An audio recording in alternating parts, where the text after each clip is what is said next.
Welcome in, welcome in. Gotta pull up the screen just like old times, making clicks the second Oh we yeah, fire up the stream. But we are back, getting in a little bit more into live stream mode. That's what our second. This is our second live stream, I believe, Dan, this week. yeah, absolutely. Yeah, just kind of a spontaneous live stream here on a Thursday. Yeah, we're wanting to do it more often as the season gets closer here. So yeah, hopefully you guys are tuning in, and we'll try to get a regular schedule soon. Maybe it'll be like an every Wednesday thing or something like that. But here we are on a Thursday. Yeah, and for people that are watching right now, you're probably watching, rewatching on YouTube. So welcome. And if you're wondering what we're going to be doing on the stream, what we're going to be doing is actually first we're going to talk a little bit about a rookie draft that we have going on right now because probably not really anyone has rookie drafts going on right now. This one was kind of a weird case where like a huge dispersal draft happened. It's also a non-tight end premium, which makes things even more interesting. So we're going to talk a little bit about that while we let kind of people roll in and as we warm up here. And then we are going to, redraft the rookie class, which I think is going to be really fun because we've already seen a ton of rookie movement since training camp has started, and obviously since the drafts, all our rookie drafts have happened. So let's start, Dan, by just taking a look at what's happened here. I think basically through the first 6 picks in our rookie draft here, actually first 7 picks, nothing weird has happened. But things start to get weird here at 108 because it's a non-tight end premium. Normally you would see Sadiq gone by now, but Ty Simpson goes off. I saw you react to that, Dan. What did you think about the Ty Simpson pick here? Yeah, that was pretty surprising. I mean, I've only taken one share of Ty Simpson, in the very late first round, like Mm-hmm. 111, something like that, 112, and even that didn't feel great. It was in the Aqua League where I co-managed with Randy, and he even kind of had to like twist my arm into that one. So yeah, 108 was pretty shocking. I don't know if there's been any news or anything to warn him like going up. I don't think it's necessarily a case of that. I think this was just one specific manager who's going for Jeremiah Smith next year. And hey, Ty Simpson's not going to score a lot of points, and help him get that 101 next year. Yeah, I definitely think that's the case going on here.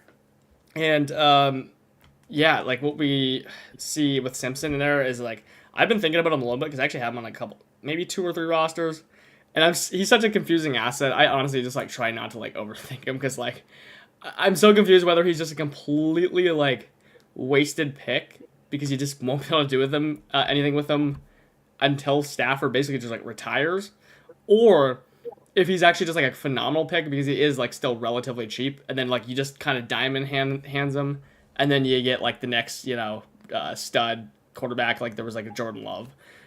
I don't know. I'm honestly just like not even worrying about it right now with Ty Simpson.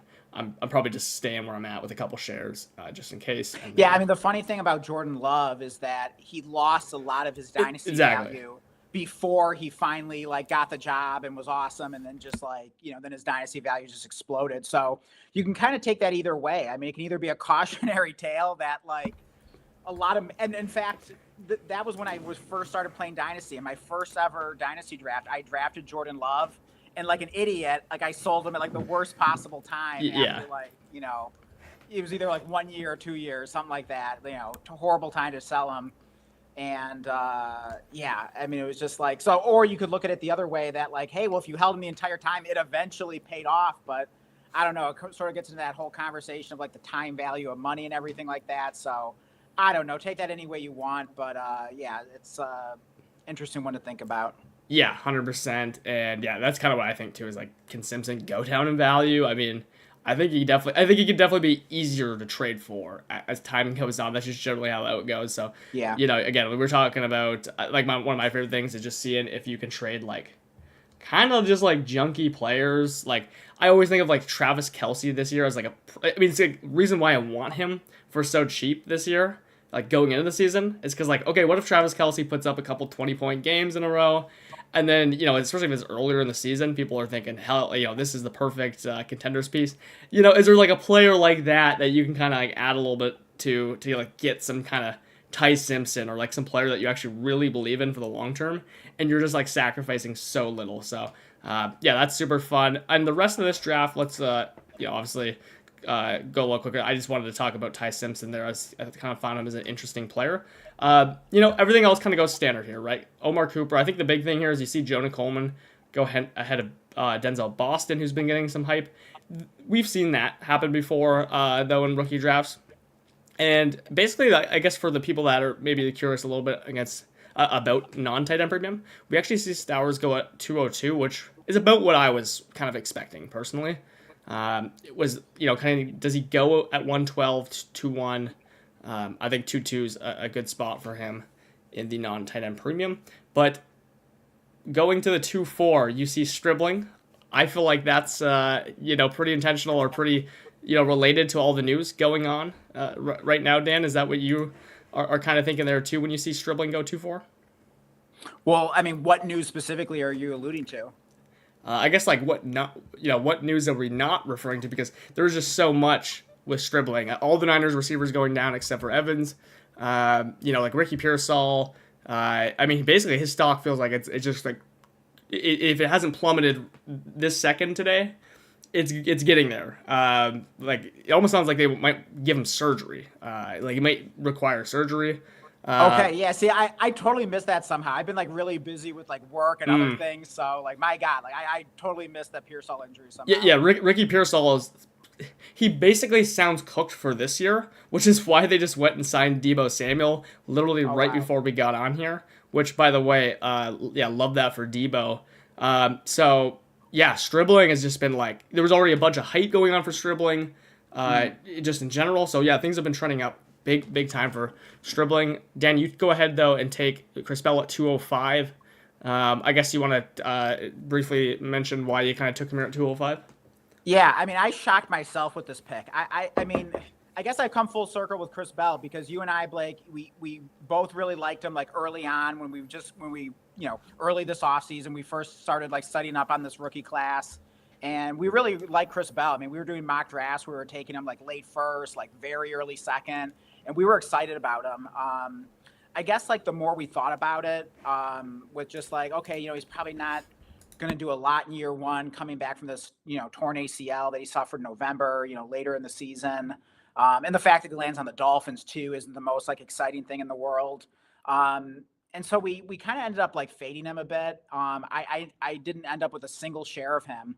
But then when I'm on the clock here in the 205 and a non-tight end premium, I'm kind of looking around the board, trying to find some upside. I mean, I got like a pretty loaded team in this league. And I'm like, you know what? Like, do I really want 0 shares of Chris Bell? And I just seen a report saying that he might be near a return. And when I saw that, like, that really kind of changed my thinking on him. I mean, I still think there's a very good chance that he does little to nothing year one. But the fact that there's even a chance that he might not be a complete 0, he might at least be able to show some flashes and maybe even play like near a full season. I mean, that really shifted my paradigm. And then when I was on the clock here thinking like, hey, I got no shares of him. You got to start 3 receivers in this league. It's only start 10. It just all of a sudden made a lot of sense. So I all of a sudden I'm excited to at least have a share of him. Even if, overall, I still think with the way I play Dynasty, I hate that, he might not be able to gain much value anytime in the immediate future, but who knows? I mean, if he's beaten his injury timeline that much, maybe his stock could go up. So, I'm starting to rethink him a little bit. Yeah, it's funny how just a little bit of information can kind of just change the way we think about players. I mean, that happens really frequently, especially for me.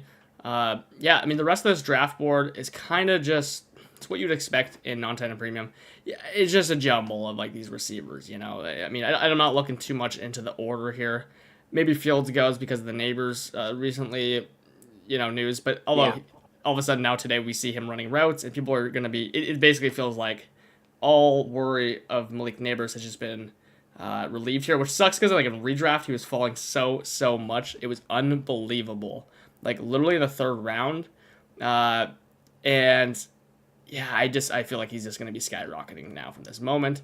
As long as he plays week 1. Yeah, Singleton. I'm actually kind of surprised I see Singleton go 2-7 in this one, especially past Seb, who I saw him considering him at 2-1 in some leagues before. Not really sure what happened there. Maybe he heard us kind of talking about Singleton. I talked like on the video with Dynasty Price Check, like Stan there, and I guess he shares the same opinion. Like we do not care about Nicholas Singleton. Do you care about Nicholas Singleton at all, Dan? No, I was watching some like more Nick Singleton today just because like when I was on the clock at 2-5, I was considering him.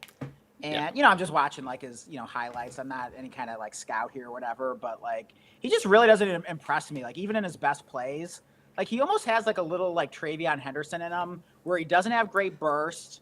I guess like the top end speed is I think it's decent for Singleton, but it still doesn't even like look that fast. He doesn't even seem to have like a ton of wiggle, at least that I saw.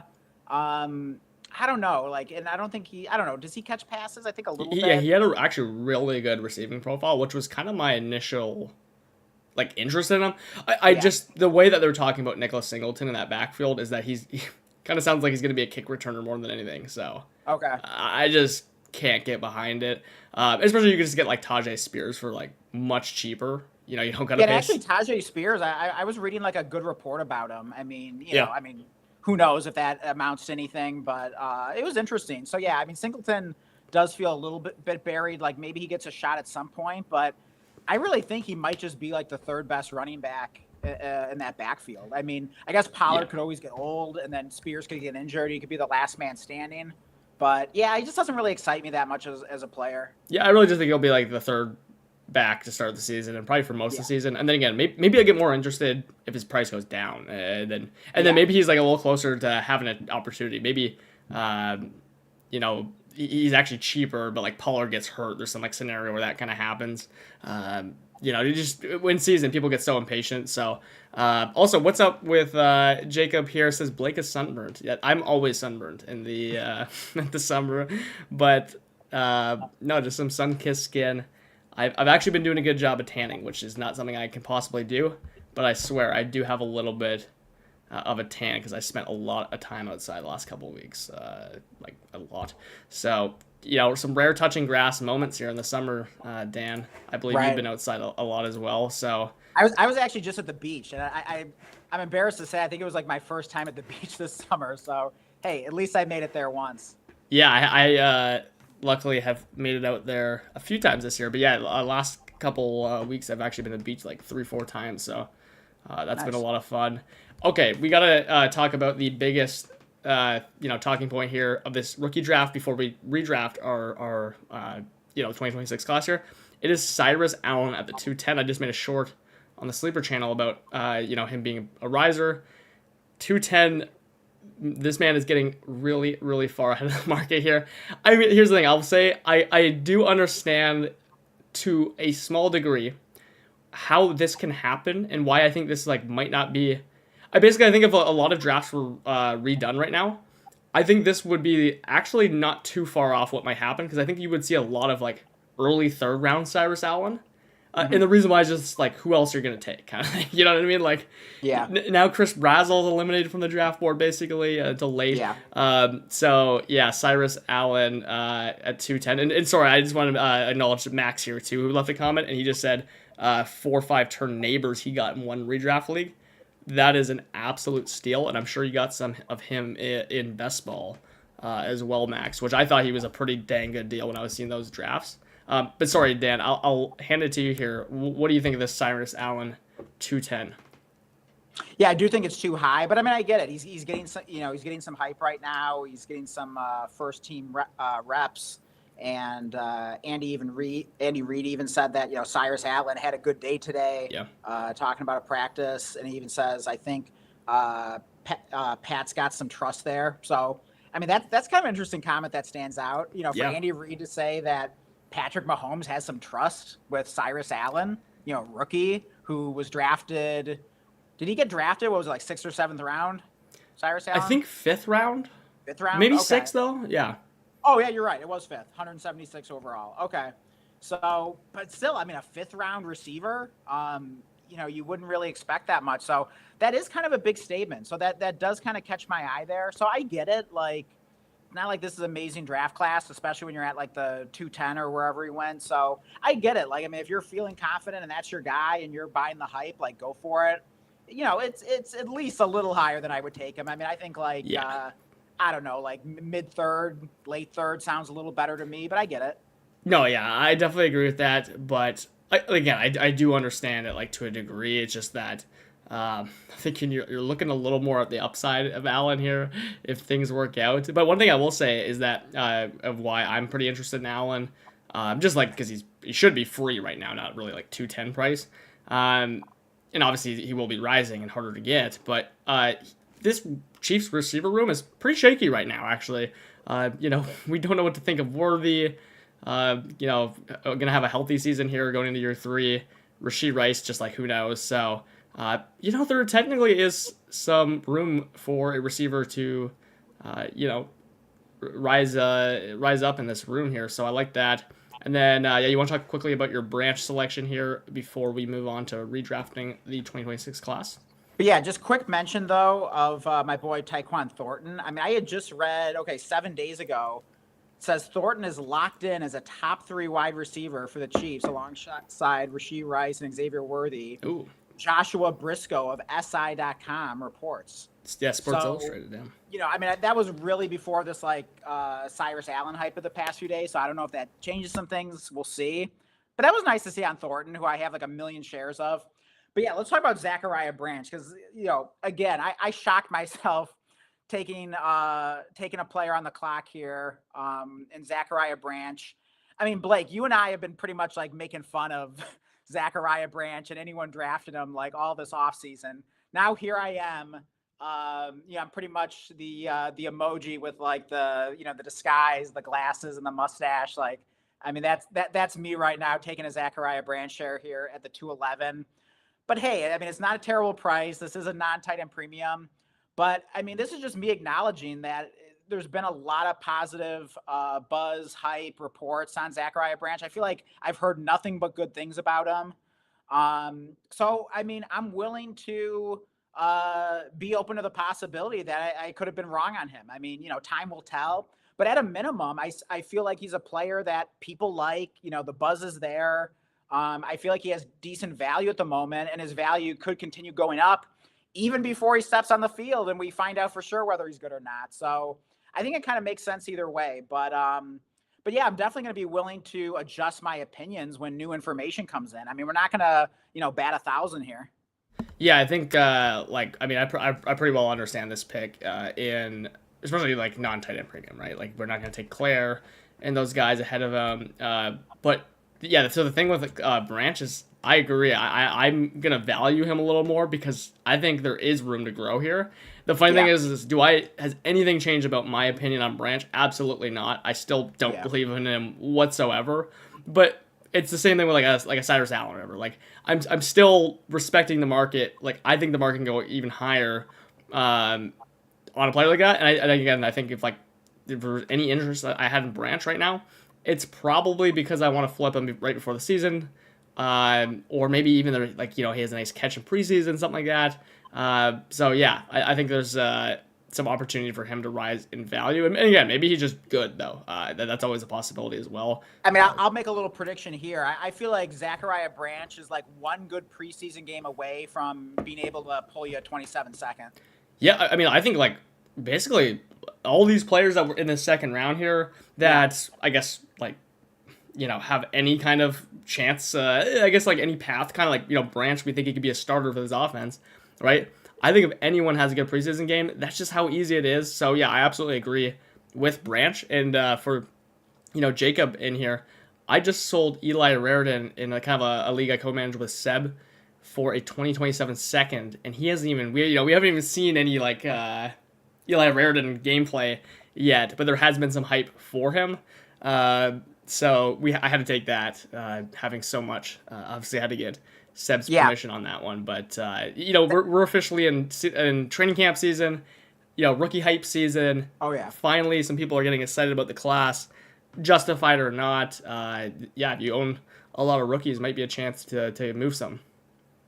Yeah, absolutely. I mean, it's such a good reminder that these rookies, like even some of the ones that you took in the 3rd, 4th, 5th rounds of your rookie drafts, you picked up on waivers for Fab, that they're going to gain value. I mean, we're entering the season. I mean, not all of them, but the opportunity is going to be there for pretty much all of them. At least the possibility. And it felt like it had been so long. It seemed like it took so long for training camp to finally come here that you kind of forget that some of these lower tier guys like aren't just like dead weight at the bottom of your dynasty roster. That like all it takes is like one good preseason game, a few good practices, and then some buzz starts going for them to raise value and to become liquid on your team and turn them into other things that may give you a better chance to win a championship or whatever. Or I mean, the buzz could be legitimate in some cases. So definitely a good reminder of that. Yeah, no, absolutely. Also, Jacob in chat says he just stole Parker Washington. I did see that kind of go down in Listener League. So let's quickly go review that. Oh, wow. This is a Listener League trade? Yeah, I'm just pulling it up here so we can. Oh, holy cow. Way to go, Jacob. I'm jealous. But I've gotten so many Parker Washington shares lately that I can't complain. Yeah, I mean, hopefully you guys can see that well enough on the stream. I just can't pull it up any better than what it is right now.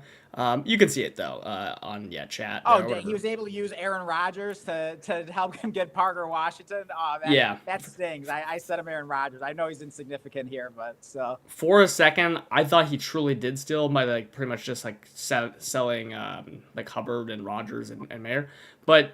There is a 2027 second on that. I don't know who that second is. You barely noticed that, at least on this view here. Yeah. Okay. Yeah, exactly. So there's a 2027 second. So honestly, I think this is a pretty good return for selling Parker Washington right now. I just don't think you could get more than that. But obviously Parker Washington could be one of the greatest buys right now before the season starts. So I mean I know Jacob loves him. So obviously if he turns into a first, this will be probably a steal. I don't like giving up Mayer though. I'm sure you didn't want to give him up, but he's one of my this is a favorite guys. 0.75 10 in premium. So Mayer helps a little bit. Rodgers doesn't hurt. Yeah, the 27 second obviously is huge. I still like it. I still like Jacob's side here. So well done, Jacob. Yeah. And hey, you get Sean Tucker thrown in there. That's fun. Great trade, Jacob. Yeah, I don't even really want to side with Jacob technically here because I love Parker Washington. I honestly think this is a pretty good return for Parker Washington though. I think you can't really get a first for him right now for obviously 2027 first. So I mean, what else could you ask for than a 2027 second, Chuba Hubbard, and then one of my favorite stashes, Michael Mayer, and heck, even Aaron Rodgers thrown in there. So I mean, if this was DeAndre Swift instead of Chuba Hubbard, I'm there with you. That's 50-50. Heck, I could even talk myself into the Swift side. But I just don't like Hubbard. So maybe that's kind of, making me biased here. But I just don't believe in him. I really think Brooks is going to take over that backfield if he manages to stay healthy.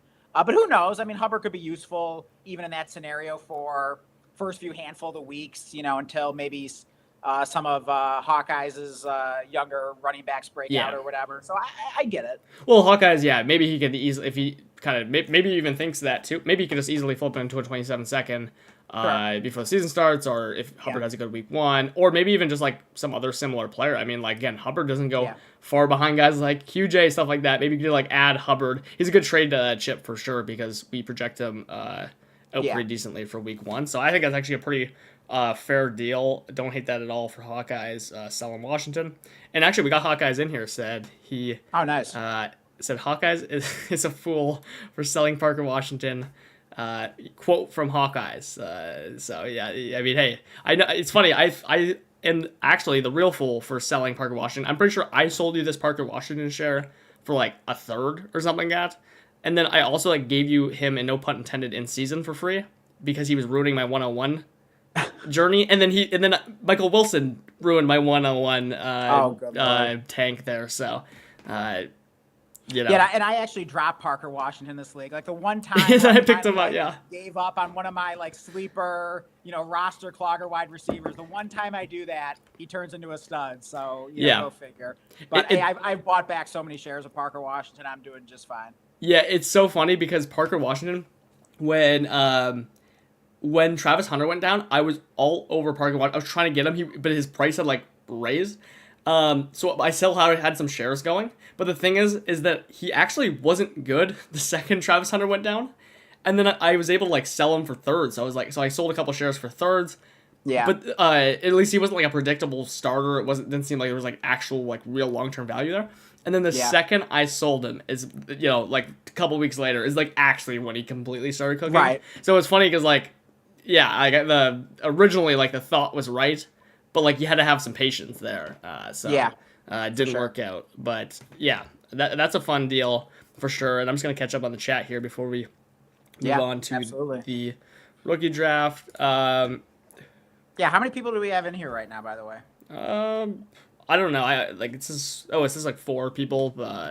We got Max, Hawkeyes, and Jacob in chat. But yeah, everybody watching, if you could drop us a like, that would be so greatly appreciated. Help us push out this live stream as we get back into doing live streams more regularly. We kind of got to get our audience back here, so help us out. Throw us a Yeah. bone here.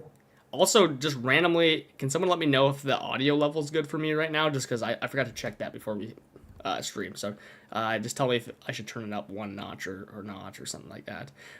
Also, yeah, so Max was saying Sleeper's been posting about Parker Washington nonstop. Yeah, Sleeper, they'd love to post about the kind of the same players like Kyle Pitts, Parker Washington, Bucky Irving was one of them too. They love to like yeah, like really keep posting about the same guys. They're kind of like jokes about them at least. Jacob says, why is Cyrus Allen getting hype? He's only getting first team reps because Rashid Rice is dead, and he doesn't have a great profile. Matt Harmon would disagree with you. Matt Harmon loves him, but yeah, because he's getting first team reps, and the reason he's getting hyped is because like he was also literally worth nothing. He's a Chiefs receiver, and Right. he's getting first team reps as like rookie. I mean, it's like pretty like obvious like why he's like getting hype. Whether it's justified or not is like a whole nother question. But a Yeah, and really also, good guy. Jacob, I don't know if you were watching from the very start of the stream, if you heard this, but like I read that Andy Reid quote saying that Patrick Mahomes has some trust in him, Yeah. and Cyrus Allen, like that's. I mean, I don't know. Like to me, that seems like a bold thing for Andy Reid to say. I mean, Andy Reid is like such like a low key, like mellow kind of guy. Like he's not like going out there and just like saying things to like pump guys up and like exaggerating and stuff like that. Like, Yeah. so for him to say that, like that really stands out to me. Yeah, no, exactly. I quoted that in the short as well because I think it's interesting at least. And again, I think that receiver room is just objectively shaky for the future. So you just never know. What if he like Cyrus Allen is actually half Yeah, decent? I mean, Rice is like one more stupid decision away from like being in jail for like the foreseeable future. Xavier Worthy is live to get injured at any moment. Tyquan Thornton is like a kind of little fun deep sleeper my guy, but who the hell knows with them. Yeah. And then that's about it. I mean, I think you have Jalen Royal still kicking around. I was never a big fan of his. Who else is there? So yeah, I mean, it's kind of like low key a decent opportunity. Yeah. And then see what else. Yeah, Max said certified nerdy dynasty buy for Michael Mayer, of course. Come on, can't sell him. Our guy Max, and then shout out Max for that coming on that video because that video was actually popping off. So Nice. Hopefully a lot of people kind of or have been introduced to Max as well, who's been doing a lot of good work on Twitter. A lot of honestly such nerdy stuff that like sometimes I can't even comprehend what to do with it because it's just so nerdy. It's so nerdy, but like a lot of good stuff he's posting, diving in the numbers. And then Hawkeyes. Oh yeah, Jacob says Chuba's cooked, and Hawkeyes says yeah he might sell kind of Chuba, especially if he like starts well, and audio is good. Perfect. Let's jump in to the 2026 draft. By the way, also in chat, let us know if you guys want to do like a redraft mock draft because we can kind of fly through this if so, and do a redraft mock draft. That would be a lot of fun. So. Let us know just so we got some numbers here. Dan? Do we want to invite anyone into this rookie mock draft, or is it better if it's just you and me? Oh, yeah. Can we do that? Is that easy to do? Maybe we can do that. You just say copy the link. Yeah, let me hear it. Okay, if you guys are watching and want to participate here, maybe we could just do that. Yeah, it'd be kind of fun to get some different opinions and not just like just our opinions. Rookie 2020. But yeah, we would also love to get some redraft mock drafts going because I need to get some reps in. I'm starting to kind of shift my brain toward redraft mode, redraft season here, but I haven't done any mock drafts. I haven't done any real redraft drafts. So yeah, I got to get some practice in. So yeah, if anyone would be interested in that, let us know in the chat, and hopefully maybe we can get a redraft mock draft going tonight, or if not, like very soon. But yeah, I mean, the season's upon us here. Like we got to get ready for redraft too. Yeah, see if you in the Discord you guys can join that or not. And if you can, like, pick a team. Oh, yeah, you can. Yeah, someone's in here. GCO22. That's familiar. Is it? No, I don't know. But Greasy is in here. Maybe that's him. No, actually, I don't know if he's in the Discord or not. But Greasy's back. He's the Baja Blast man. Says, how many does he recommend he gets at Taco Bell? Good to see you back, Greasy, first of all. I mean, it's all about the ratio, right? Like, how many tacos are you getting? Because if you're getting a lot of tacos, you're going to need a lot of Baja Blast. But I like how he doesn't say 1 or 2. He says 3 or 4. So, I mean, it also depends, like, what's going on in the calorie count here. If you're not worried about them, you could go with 4. If you're a little concerned about the calorie count, you should probably go 3. All right, I'm going to join this myself. You said you put the link in Discord, Blake? Yeah. Who is GCO2 if you're watching? 22. I feel like he did some rookie mocks with us a long time ago or something. Hey, Blake, what channel did you put it in? I put Announcements? it in general. You did? Yeah. Oh, it's Gabe. Yeah. That's right. There you go. Max is in the Discord now. Oh, okay. I found it. So Max is going to jump. There it is. Max value at the 104. Yeah, that's a good idea. Get some viewers in here so it's not just us. And we'll probably, by the way, use this draft board for a future video, because we'll probably, after training camp's been, rolling along, kind of, do a video officially redrafting, and then, we might just compare it to this one to see how things have changed, in such a short period of time. So yeah, Hawkeyes, if you want in here, just let us know. I'll leave it open for a little longer here. Otherwise, we'll probably just start it, because I think the 6 of us, if you join, is all we got.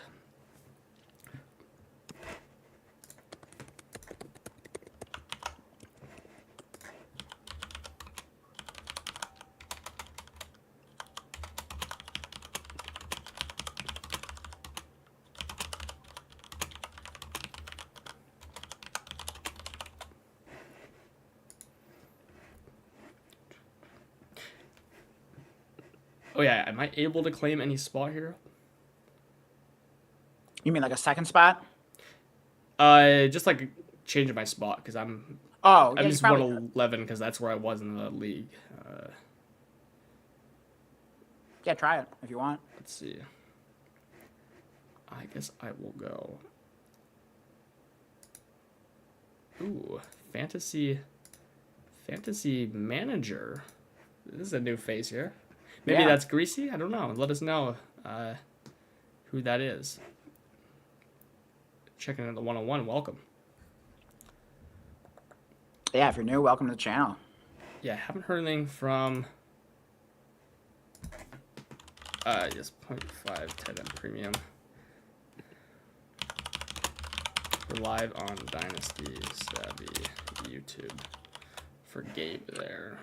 Okay. So we'll do this based on new blood settings, non-tight end premium. I say we do it as tight end premium. Like we're only doing that in this like technical league, just so we didn't have to like set it up for 10 minutes. Yeah, gotcha. Okay, so do we want to say 0.5, 0.75? What do you think?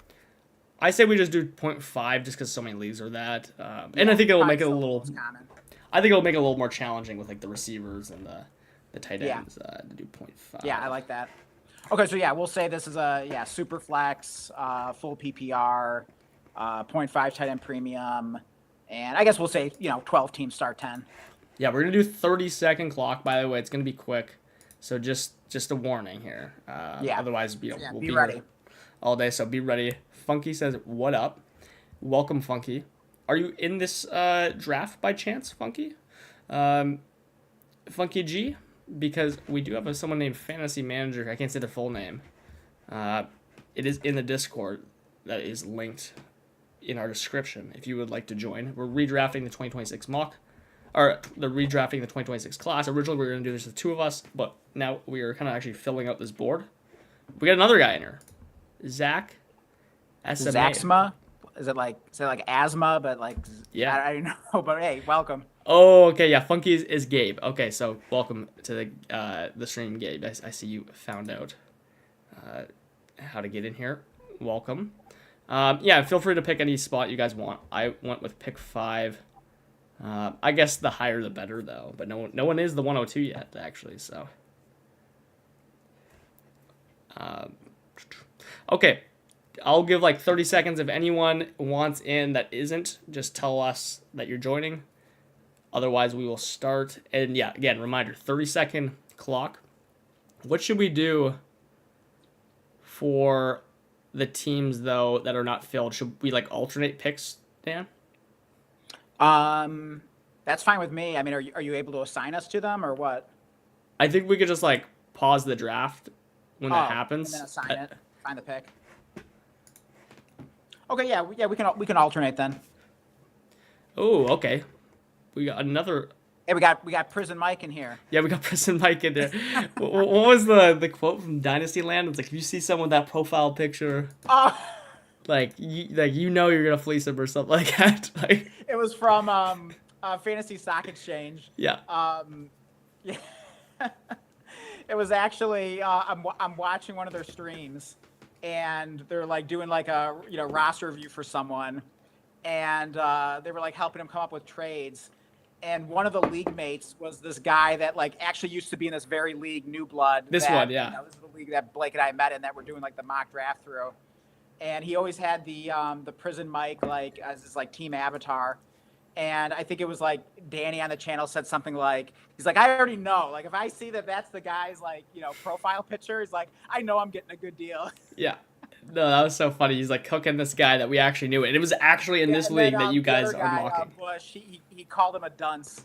Yeah. Called the guy a dunce. I was rolling. Yeah. So let's go ahead and fire up this draft. Get a reminder, 30 seconds. Gonna go ahead and mute the audio because that is a lot. But yeah, but no offense to to our viewer here with the Prison Mike picture. Yeah, I love The Office. Great show. At least for the first 3 seasons. I didn't really like it after that. I thought the oh, interesting. Yeah.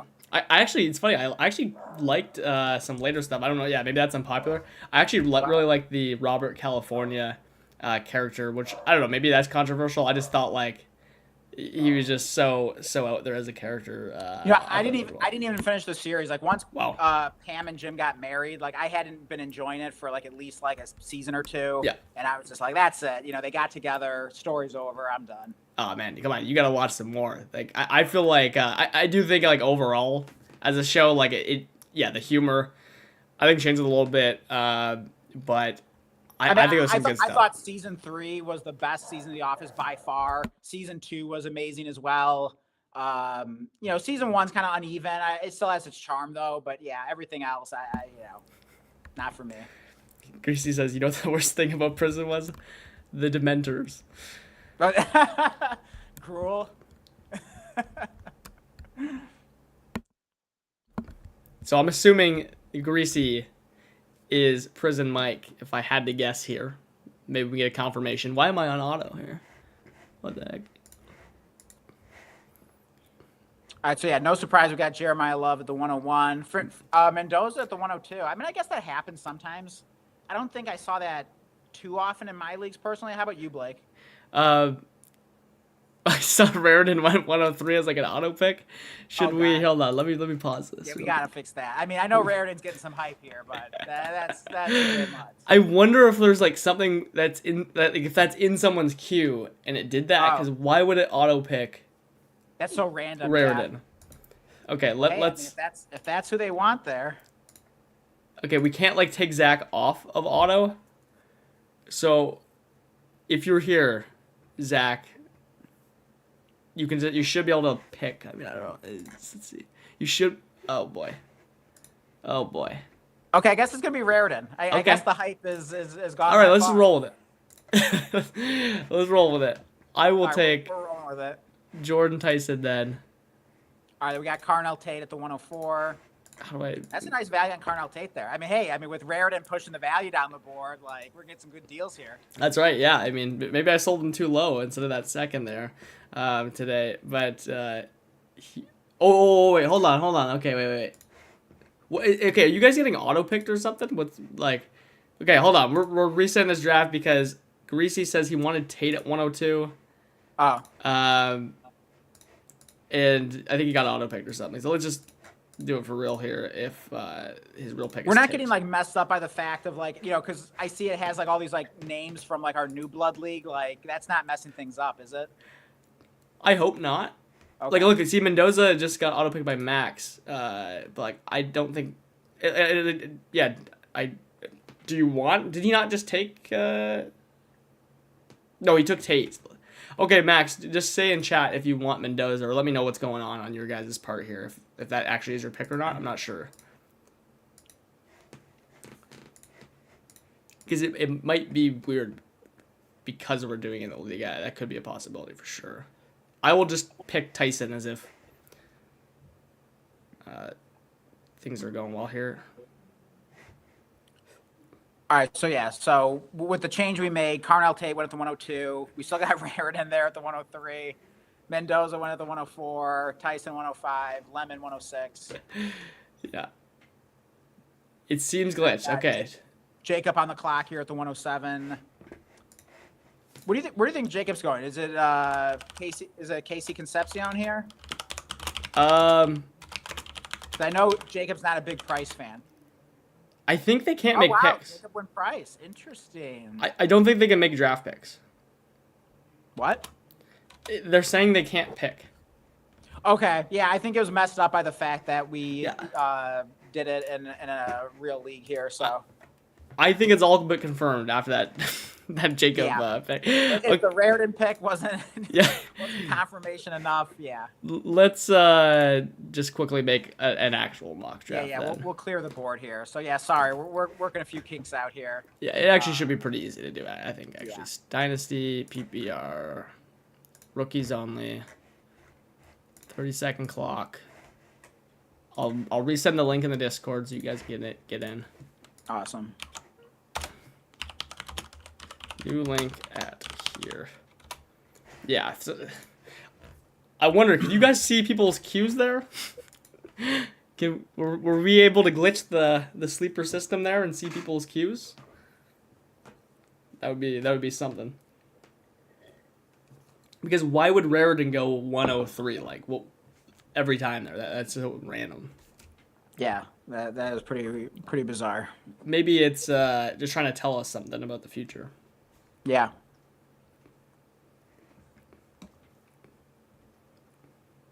So we'll give you guys a minute or two to join up here. I won't even click a draft spot yet, so that we can give you guys the option.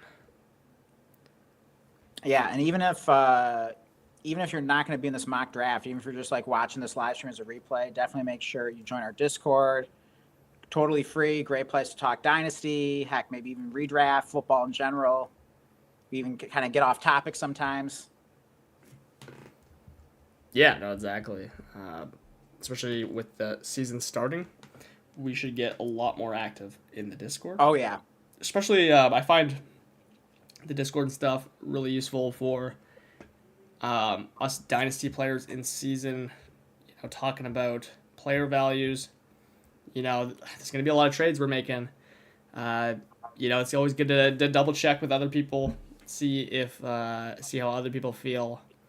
You can check in with us as well there, and then redraft start sits. I mean, no one is an expert at that in the world. I don't believe there's no one truly knows the answer. So it's good to get some second opinions as well. Of course, we do our start sit streams like we did last year. And honestly, I mean, we are no true pros, but I felt like we did really good. We were talking about that, kind of reviewing.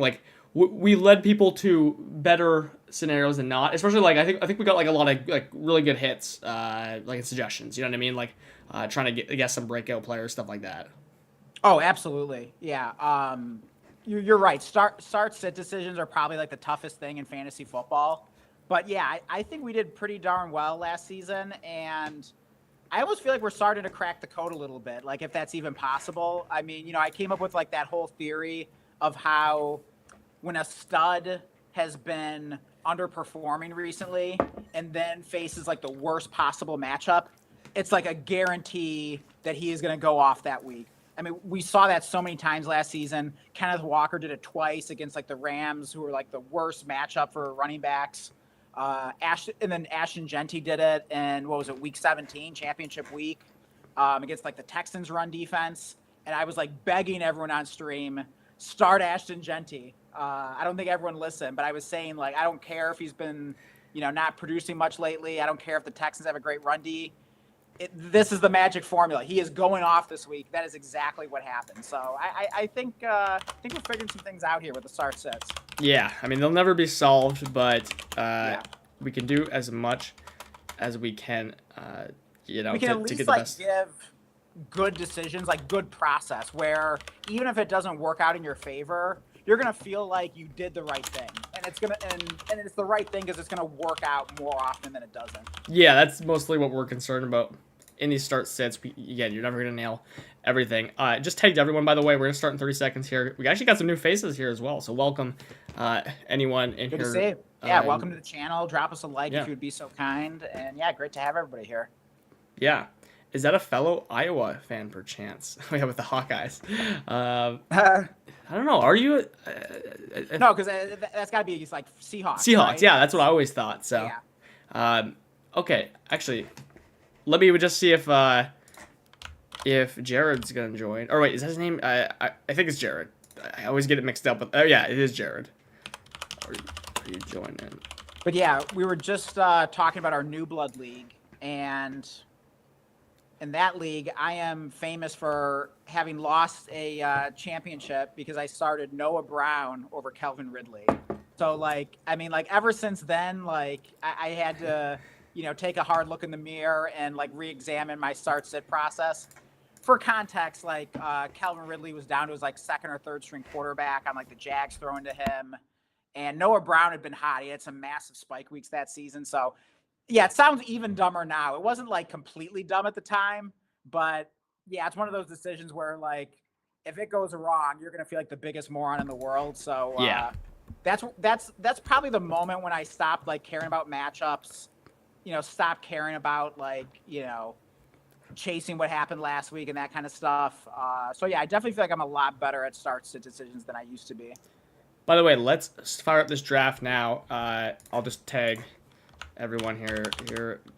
Draft started. Okay. Jeremiah Love, of course, no surprise, 101. We will try to, I guess, talk quickly through here, but let's quickly talk about the Debo news. We mentioned it a little bit earlier, but didn't get a real reaction.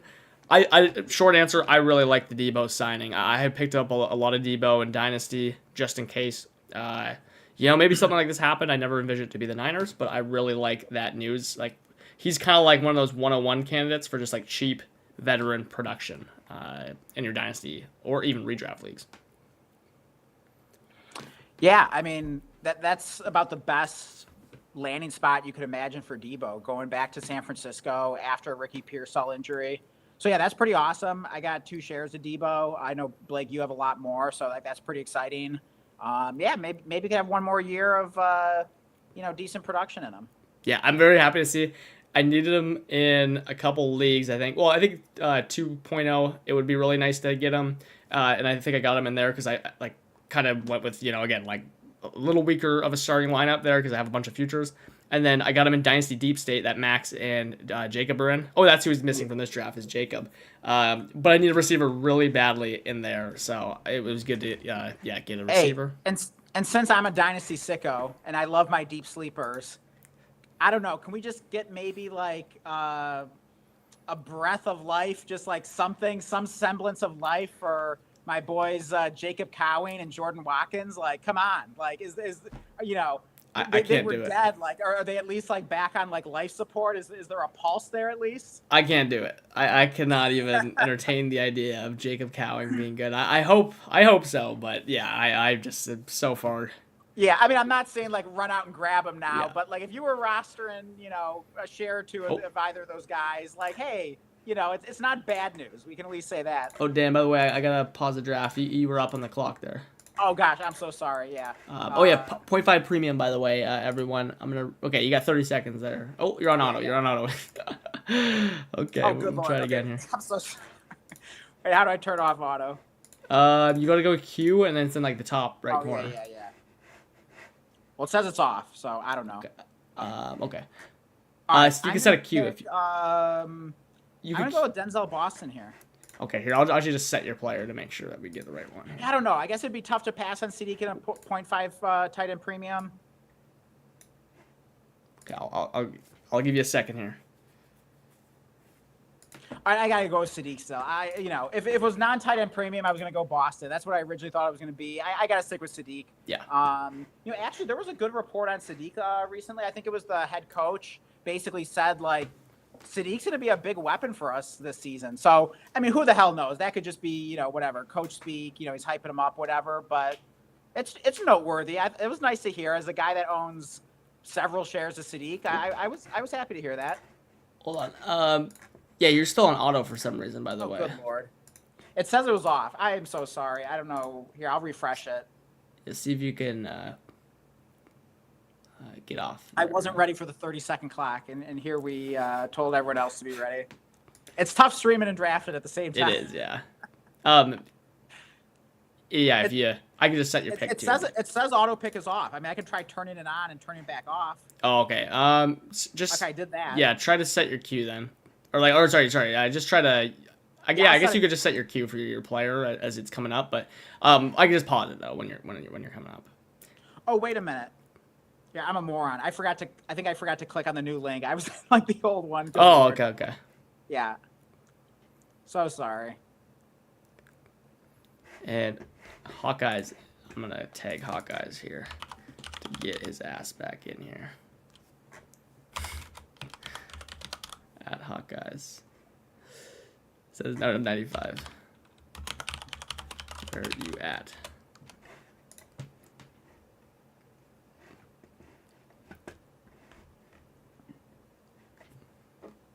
Okay, I turned off auto pick. I'm in the right draft now. Sweet, perfect. Okay, let's get your pick in, and then we will, and then we can start talking about kind of the draft. I guess. Sweet. Okay. Yeah, a lot of reviewing too. We could do like kind of after the draft. It is really tough to like talk about while we do the draft, but we can quickly review anything we can while we're drafting here. All right, so tough choice here. I mean, you got Stribling, you got Surratt, you got Zachariah Branch. Oh man, this is a tough one. I guess I'll go with Stribling. I mean, with Pearsall injured, I mean, obviously, they signed Debo to replace him, but I mean, Debo's old, he's injury prone. I mean, we hope to get some cheap production from him, but we'll see. But yeah, I mean, it's definitely good news for Stribling. So yeah, why not? I mean, I think that kind of gives him the nudge over Surratt. I think you could, discuss like Branch versus Stribling, but yeah, I guess I'll take the Pearsall news and break the tie to Stribling there. Apparently Ty Simpson died because I just stole Ty Simpson at 208. Oh, good lord. Okay. Let's go. Clearly, I was not prepared here. What a draft. A little bit of a panic pick, but I don't think anyone saw because we had multiple. It's funny that the computer. We might need to run this back. I think third time will be a charm here. We'll get a smooth I draft. think what happened is it's not on 2QB or Superflex, so it might actually be trying to give us rankings or something as if it's 1QB. We'll roll with it. Yeah. But the look at Adam Randall at the 210. That's pretty interesting. I also know Seb took him pretty early in the new blood rookie draft that we're in right now. I think Seb took him at like the 3-2 or something like that. Yeah, I did notice that too. That actually is an auto pick though from Hawkeyes. Oh, this was okay. Yeah. Yeah. I mean, Seb's wasn't, but yeah, this was. Zeb, okay, yeah, exactly. Seb's wasn't. Okay. Yeah, then we got Zachariah Branch at the end of round 2. I mean, yeah, I think that's a pretty solid value at this point with all the buzz he's been getting. Ted Hurst has also gotten positive reports, at least like going back to minicamp. I don't know if he's gotten any new buzz from training camp yet, but yeah, I like Ted Hurst there. Yeah, I gotta go Raritan here and tight end premium 3.35. Yeah. I mean, I've been just clicking him. One of my most owned players, despite selling him for a 2027 second. Ribs is up. Kalen Black goes 3.4. Of course, the Jordan James injury. Oh yeah, I was gonna say Michael Trigg, but yeah, okay. Hawkeyes is we're pretty much doing 11% draft. I guess we can just kind of ignore the auto picks. Max Clare goes 3.2. Pretty standard for him. In rookie draft season. I gotta go with my boy Kevin Coleman. Like I love this guy, and he was a really late riser for me. I truly like overlooked this guy. I didn't even really like look into him. I'm embarrassed to say. Once I finally like watched this guy play, like I was pretty blown away, honestly. Yeah, I mean, he just looks awesome. He looks explosive as hell. He's got both the speed and the acceleration. He was getting some nice buzz in minicamp.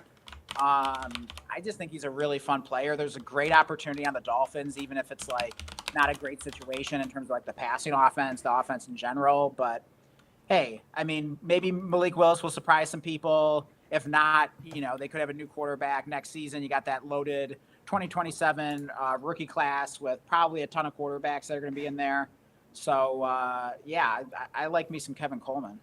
Yeah, I definitely think his profile is far better than like his draft capital. The tough thing for me to get like really, really high on him is number one, there's just a lot of receivers, but Salza, we'll give you your pick back here. You're in the draft now.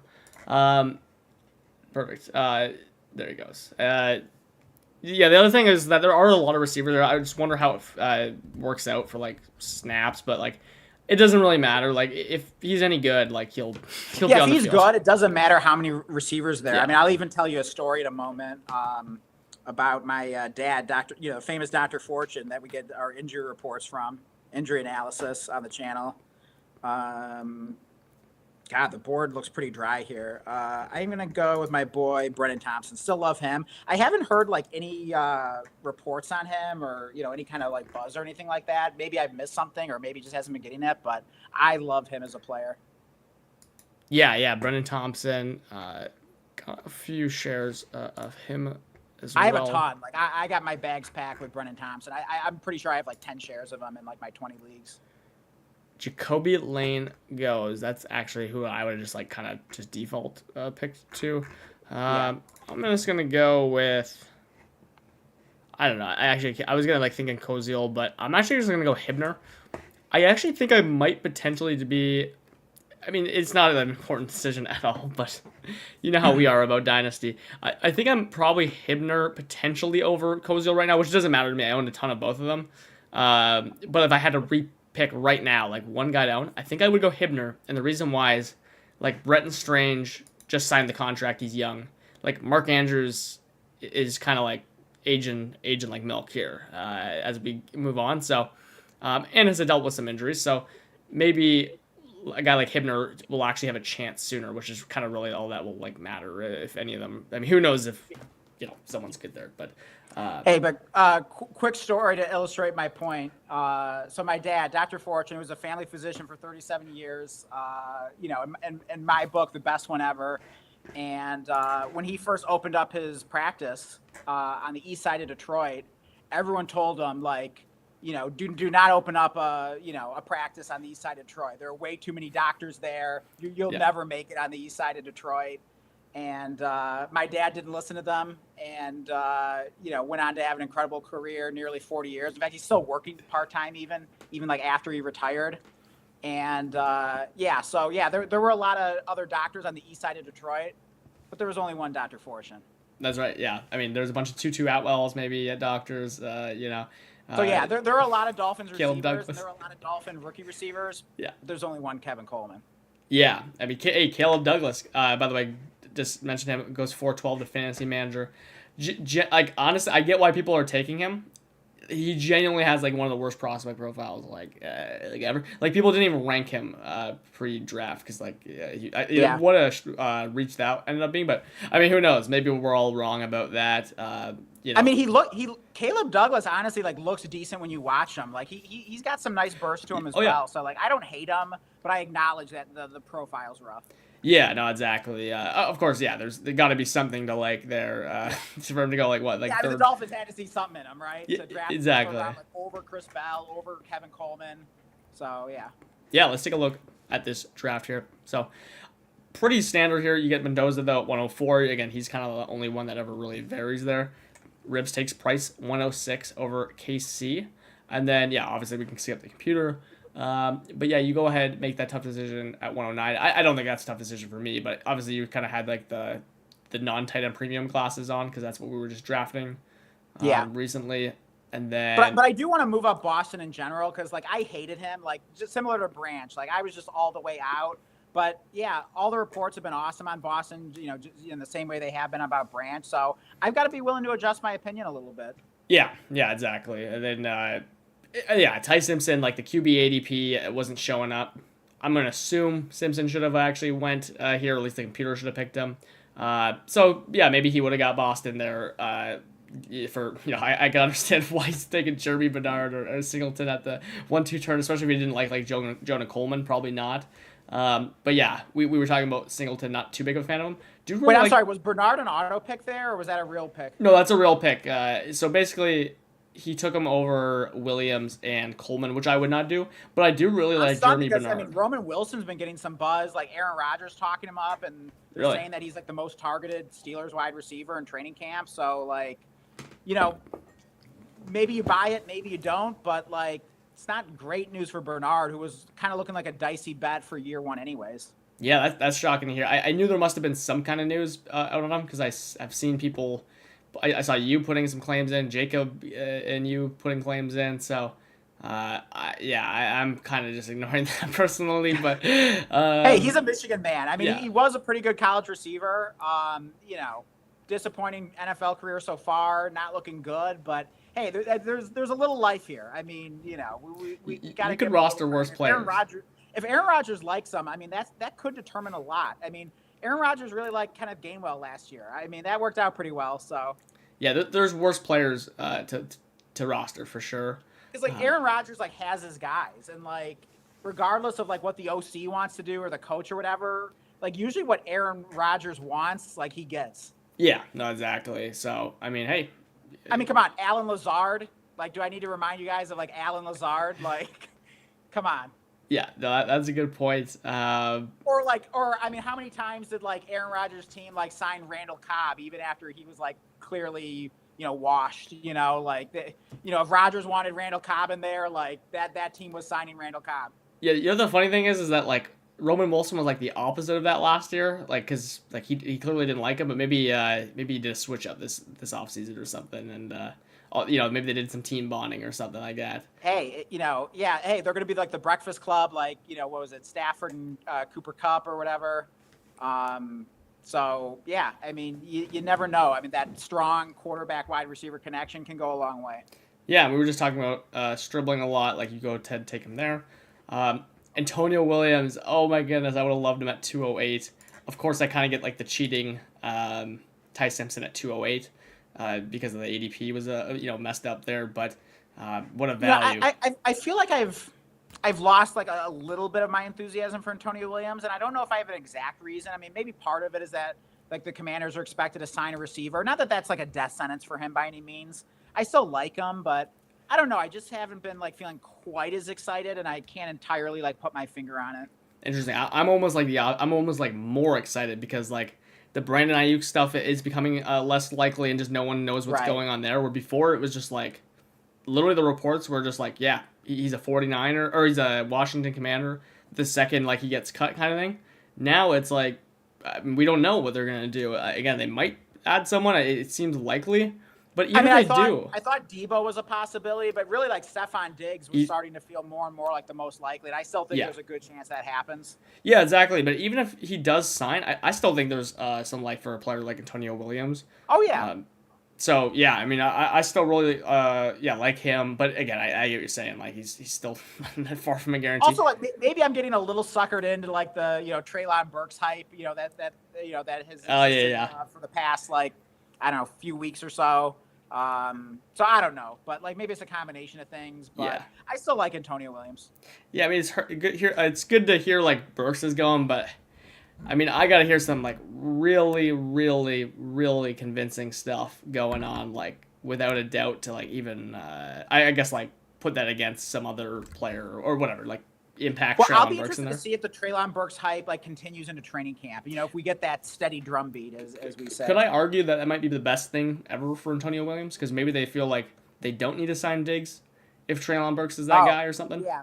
I can get on board with that. I like that. Yeah, I like where your head's at there. Yeah. So, yeah, Elijah Siracco is good pick by Max there. I like that. Obviously, of course, we're gonna skip the Randall auto pick. Ted Hurst, a guy that you've been big on at Yeah, 211. I'm big on Ted Hurst. Yeah, Seb sniped me in New Blood, and I traded him the pick. I didn't think Seb was on to Ted Hurst, so credit to Seb. Yeah. Good pick there. Yeah, I'm pretty much the opposite. It's so funny because I liked him pre-draft. I just like cannot get there for some reason on Ted Hurst, especially like at like this cost here. But a lot of people do like Ted Hurst. So Yeah, I feel like he's one of those players that's going to work out, and I'm going to be telling you kind of like, well, not even like I told you so. I'm going to be telling you like you should have, your first instinct was correct, Blake. You should have just, gone, kept that. hey, things can change. Maybe maybe I get back in, or I'm Yeah. just kind of waiting for like an actual reason to like. I haven't. I've seen some like hype on him, but like Yeah. the hype I saw on him was, he did a drill. And it's like, okay. I literally saw someone quote like it was some notable big fantasy guy say he's gonna be special, and it was just him like running like run around the cones, and I'm like, Well, yeah, okay. I don't think him running around a cone is the best evidence of that, but like Yeah. I think he looks like a really good player. And the Bucks just have such a great history of drafting receivers. Like they just know how to do it. So I'm trusting that as well. Yeah, no, that's true. I still wonder about guys like Tez Johnson, kind of find a role. Jalen McMillan, like, I still holding hope out for Oh, dude, those I mean, guys. yeah, So I think Jalen McMillan like could be this year's Parker Washington, and I love that you brought up Tez Johnson as well. Like he had a nice rookie season, and he's just being like left for dead. Yeah, it'll probably take an injury or two for him to get a chance, but who knows? I mean, like I think Tez Johnson, like we have not heard the last from him. yeah, I kind of think Tez Johnson's got a far superior profile than Ted Hurst is like the issue. Obviously, yeah, we've seen that he's not like some superstar, but he had a moment where he scored at least a couple touchdowns. His per route But stuff the wasn't issue great. is that Ted Hurst is like the quintessential X receiver. Yeah. Where, and there's no other Buccaneers wide receiver that probably profiles as a better X. So, like, that's probably going to get Ted Hurst on the field sooner than people realize. Yeah, I suppose I like that is a positive. I like almost take it as a negative because I'm like I don't even know if you can get Well, open. just from, because you're like, an X receiver doesn't mean you're a sacrificial X receiver. Like, Of not course. every X receiver is a sacrificial X. Of course, yeah. He's just so raw, like as a prospect. Like it was kind of like the stuff coming out. But I mean, But how often do we hear that? Like, oh yeah, this rookie is so raw, and then he's like the biggest like year one hit. And it's like, hey, what happened to him being raw? I thought he was raw. I don't know. Yeah, I mean, like I like that's the thing. I think if you get those guys like working inside, I think that's where you kind of see those raw guys kind of worked out like the Matt Harmon thing. Like, can you make him a big slot, things like that. But yeah, Hurst definitely a guy that we disagree on. Branch, a guy that you're coming around on goes. Skylar Bell, kind of no surprise seeing those guys there. That's pretty standard. Max Clare goes again pretty standard. Kalon Black moving up to 3-4, and that's Max that has taken Kalon Black there as well. Any thoughts on Kalon Black there? Yeah, Kalen Black has to be stock up with the Jordan James injury. I mean, not that like Jordan James is dead now or anything. Like I still think he's a factor, but it definitely is a good news for Kalen Black, who has a chance to potentially like establish himself as the RB2 while Jordan James is gone. Maybe Jordan James kind of gets Wally Pipp there. Also, I think Max Clare has to go down in value. Good. There have been good reports on both Terrence Ferguson, even like Colby Parkinson. So, and the Rams already like to redshirt their rookies. So, like, it's not looking great for Max Clare in year one. But I mean, he could still be a thing in the long term because I still think he's a good prospect. Yeah, I don't mind this still spot because like yeah, a lot of Max Clare was going around too. I would definitely take Raritan over Max Clare, I think, at Yeah, this I point. agree. Yeah, I mean, that was something that before I wouldn't be willing to do, but it was like at least close. But I wouldn't take guys like Kalen Black over Clare still. I would still take Clare ahead of him in Titan Premium. But you could argue Delp. The thing with Delp, though, is he's kind of just the same thing as Max Clare, right? Like, he's behind. I mean, so is Raritan to a degree. I believe in Raritan big time, and he's got I feel like yeah, Delp has a little bit of a chance just because, like, it's not like the Saints have that Rams history of, like, redshirting rookies. So that just, yeah, by default gives them a little more hope. of But I course, hear you. yeah, But I yeah. like Delp, though. I mean, he's. I could really see him being a thing. Yeah, exactly. So we kind of get that role of tight ends there. And Claiborne. Claiborne's gotten, like, nothing but positive reports and, comparisons to Jameer Gibbs and all kinds of things. Speed. Aaron Jones said that. So, Oh, okay. yeah, I mean, I think Claiborne. I'm almost kind of surprised to see him go this late here, considering the hype. Yeah, yeah. I mean, again, this is maybe even I don't know around where he would go before, maybe a couple spots earlier because I kind of saw him going a little bit in that kind of 3-4 turn range, but again, sometimes up in here. So yeah, I mean Claiborne, I would expect him to be rising if anything for sure. I mean, I feel like I didn't see Claiborne too often make it to like the very middle of the third. I mean, probably usually because like I would be taking him in like the early third if he was still there. So yeah, I think he should. I think he should be going higher than this. Yeah, and then yeah, your boy Kevin Coleman there that we were talking about, of course, is Yep. your pick. Katron Allen at 311 by the computer. That's pretty crazy to see him go that late. He's been a guy that it's funny. I was really off of him at his price of like, I just feel like he was like a 207 like guaranteed kind of guy before. Where now I've like funny enough been taking him in the third, and I'm just kind of like auto click him just to get my exposure up. Yeah. And because I understand why people liked him before, I just couldn't get there on the price. Taking him over some other kind of players. But Yeah. yeah, I mean, is this? Here's the thing. I'm not saying like he's a 311 player because he went here now, but I have got him in the third in my later rookie drafts multiple times. Is I mean, during the heart of rookie draft season, I never saw him go that late. So this is yeah, kind of wild. But at the same time, like I've pushed him down my rankings just because it really doesn't seem like there's a very clear path at the moment. At least it doesn't feel like it. I mean, in theory, like it's an ambiguous backfield, but it just feels like Rashad White has solidified himself there a little bit, and I don't think like JCM is going to be a complete zero. I mean, I think Katron Allen would have to beat him out, and I don't think that's just going to be a foregone conclusion. So it just doesn't feel like the path is really clear at the moment. I still like him as a player, though. I wish he got better draft capital, though. So, yeah, I think this is about where he should go. I think he was getting overdrafted before, but, before all the buzz started from, like, mini camp onward, I kind of feel like I was just sort of taking Katron Allen in, like, the late second by default. But even when I was doing it, it still felt like it was, like, too early. yeah. And it's funny because I'm like, I mean, yeah, I didn't take him ever like in the back of the second, but like. I like he's exciting to me now in the third round. Right. I would take him over Claiborne. I would definitely take him over Kalen Black. And I take him over some of these receivers as well. I guess like the path is just this. Nothing's changed. Like on my opinion, it's just like now I can like not take him over Elijah Surratt, guys like that, or hopefully not over like Eli Raritan. I think the backfield's just like trash enough there for like a guy like Katron Allen to have a chance. I Yeah. didn't particularly like him as a prospect, but that is just like an offense where if you just have like anyone with some hope there, Yeah. he is the total kind of player that I think could just punch in a couple touchdowns and all of a sudden people kind of get a little excited about. I basically think he's almost like a better version of Nicholas Singleton, despite liking Singleton more as a prospect. I think you get a way bigger discount on him here, and I actually like this backfield somehow more for him to take over. I think it's just because I don't believe in JCM whatsoever. Yeah, I mean, I'm shocked that you're taking him over Claiborne. Consider all the buzz on him and everything. I would definitely take Claiborne before him, but I still like Katron Allen. I mean, especially just like as a player. Like I think he's a good player. It's hard to make too much of a case with the draft capital he got, and he's definitely going to be starting like third on the depth chart at best. But yeah, it's still an open enough backfield that he could certainly make some noise if he's the real deal. And yeah, I just think he's pretty good at football. So yeah, I'm definitely not writing him off by any means. Yeah, the reason I would take him slightly over Claiborne, by the way, is just simply because the one thing about Claiborne that was like the only thing I didn't really like about his profile, because actually, if you remember, I was really high on Claiborne, kind of putting him at like the back of the second pre-draft. Mhm. Um, but it's just that like I don't really envision him ever being like a full time guy. It's kind of like Workhorse. hard to imagine that. Whereas like Katron Yeah. Allen could kind of be that guy. Get the goal Yeah. line stuff. So.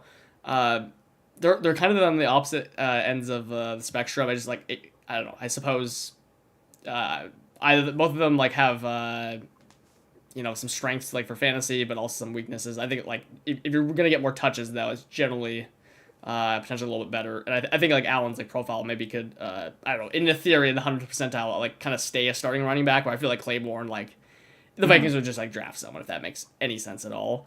Uh, Yeah, I see what you mean. yeah, so like, are these guys even gonna hit? Like, probably not, but we can dream. Uh, Yeah. Fields go and Jolly go 312 and 4-1. Really like that. Love Jolly. And Fields Yeah. at 312 is good, fine value. I only have like one of him. Draft him in the fourth round, but hey, obviously the Giants have some open receiver slots. Talk about a receiver room. They got everyone. They got Juju Smith. I mean, I'm not gonna name them all, but they have Odell. Braxton It's Berrios. yeah, it is hilarious how many receivers they have. I forget which receiver what it was now, but I just saw a news blurb that like some like random receiver that I feel like I didn't even know was in the NFL anymore was like working out for the Oh my Giants, god! and I just started laughing. And Max is just shouting out because he drafted at 4-9 Eric McAllister. He's working out with the Giants. Oh, is he? Okay, maybe that was it. Okay, I don't know. I felt like it was someone else, but I mean, the Giants have signed a lot of like just like random like old receivers Yeah. this offseason. But I think Darnell Mooney's pretty interesting. He's basically gonna be like their starting slot receiver, and I mean, I wouldn't be shocked if Darnell Mooney like, I mean, it's probably not even that bold a prediction because they don't have a lot there, but I mean, he's probably gonna lead the Giants receivers in fantasy points early in the season. And of course, got to mention my boy Calvin Austin. Like, I just always liked him. I think he could make some noise as well. Yeah, I mean there is just I don't know who's got a crazier receiver room, them or the Dolphins. I'd say the Giants have a crazier one with Odell there. I just think Yeah, they that's just like the have more cherry on random top. guys. But yeah, washed Odell Beckham and yeah, Braxton Berrios. Yeah. That's like, yeah, I don't even know he was still in the league. So yeah. Yeah, you went ahead, talked a little bit about like Brendan Thompson, kind of liking him as a dart throw. I agree, he's a really fun guy to get the fourth. I was actually considering taking Lane at 4-7 or 4-8, but then yeah, Ribs snipes me. I don't even like Jacoby Lane. I think he's pretty bad potentially, but at 4-8, hey, I'll take him there all day. Uh, but I have to go with Hibner there. Uh, I'm surprised no Koziel went. Maybe the Strange signing has something to do with that. How about Malik Benson? Like he's been getting a lot of positive reports and some first team reps. I think he's a player that somehow is like still getting slept on.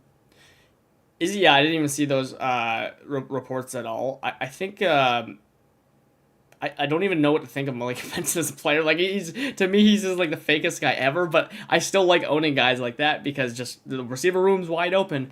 He doesn't need to actually be good. Again, like just some good reports. Maybe he's the next Cyrus Allen. It shoots up in value. And by the way, I just noticed no one drafted Cyrus Allen. Oh wow, that's crazy. Yeah. I completely forgot about him myself. I think that's probably more what it's about because I just got to imagine we have to take Cyrus Allen over some, and we didn't even have like there was some auto picks and computer picks here as well. I gotta assume he Yeah. would have went in that Hey, I case. looked at the Giants depth chart. I mean, listen to some of these receivers. Jalen Hyatt's still on the roster. Like, who knew?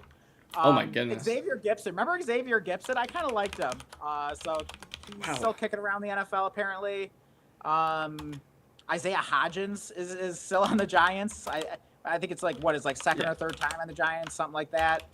Yeah. So you got a lot of just like really random receivers on the Giants.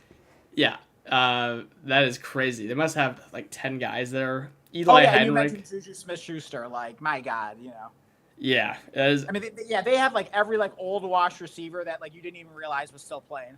No, exactly. Like Like they got a monopoly on all those guys. yeah, definitely not what you particularly want to have a Like, I monopoly mean, on.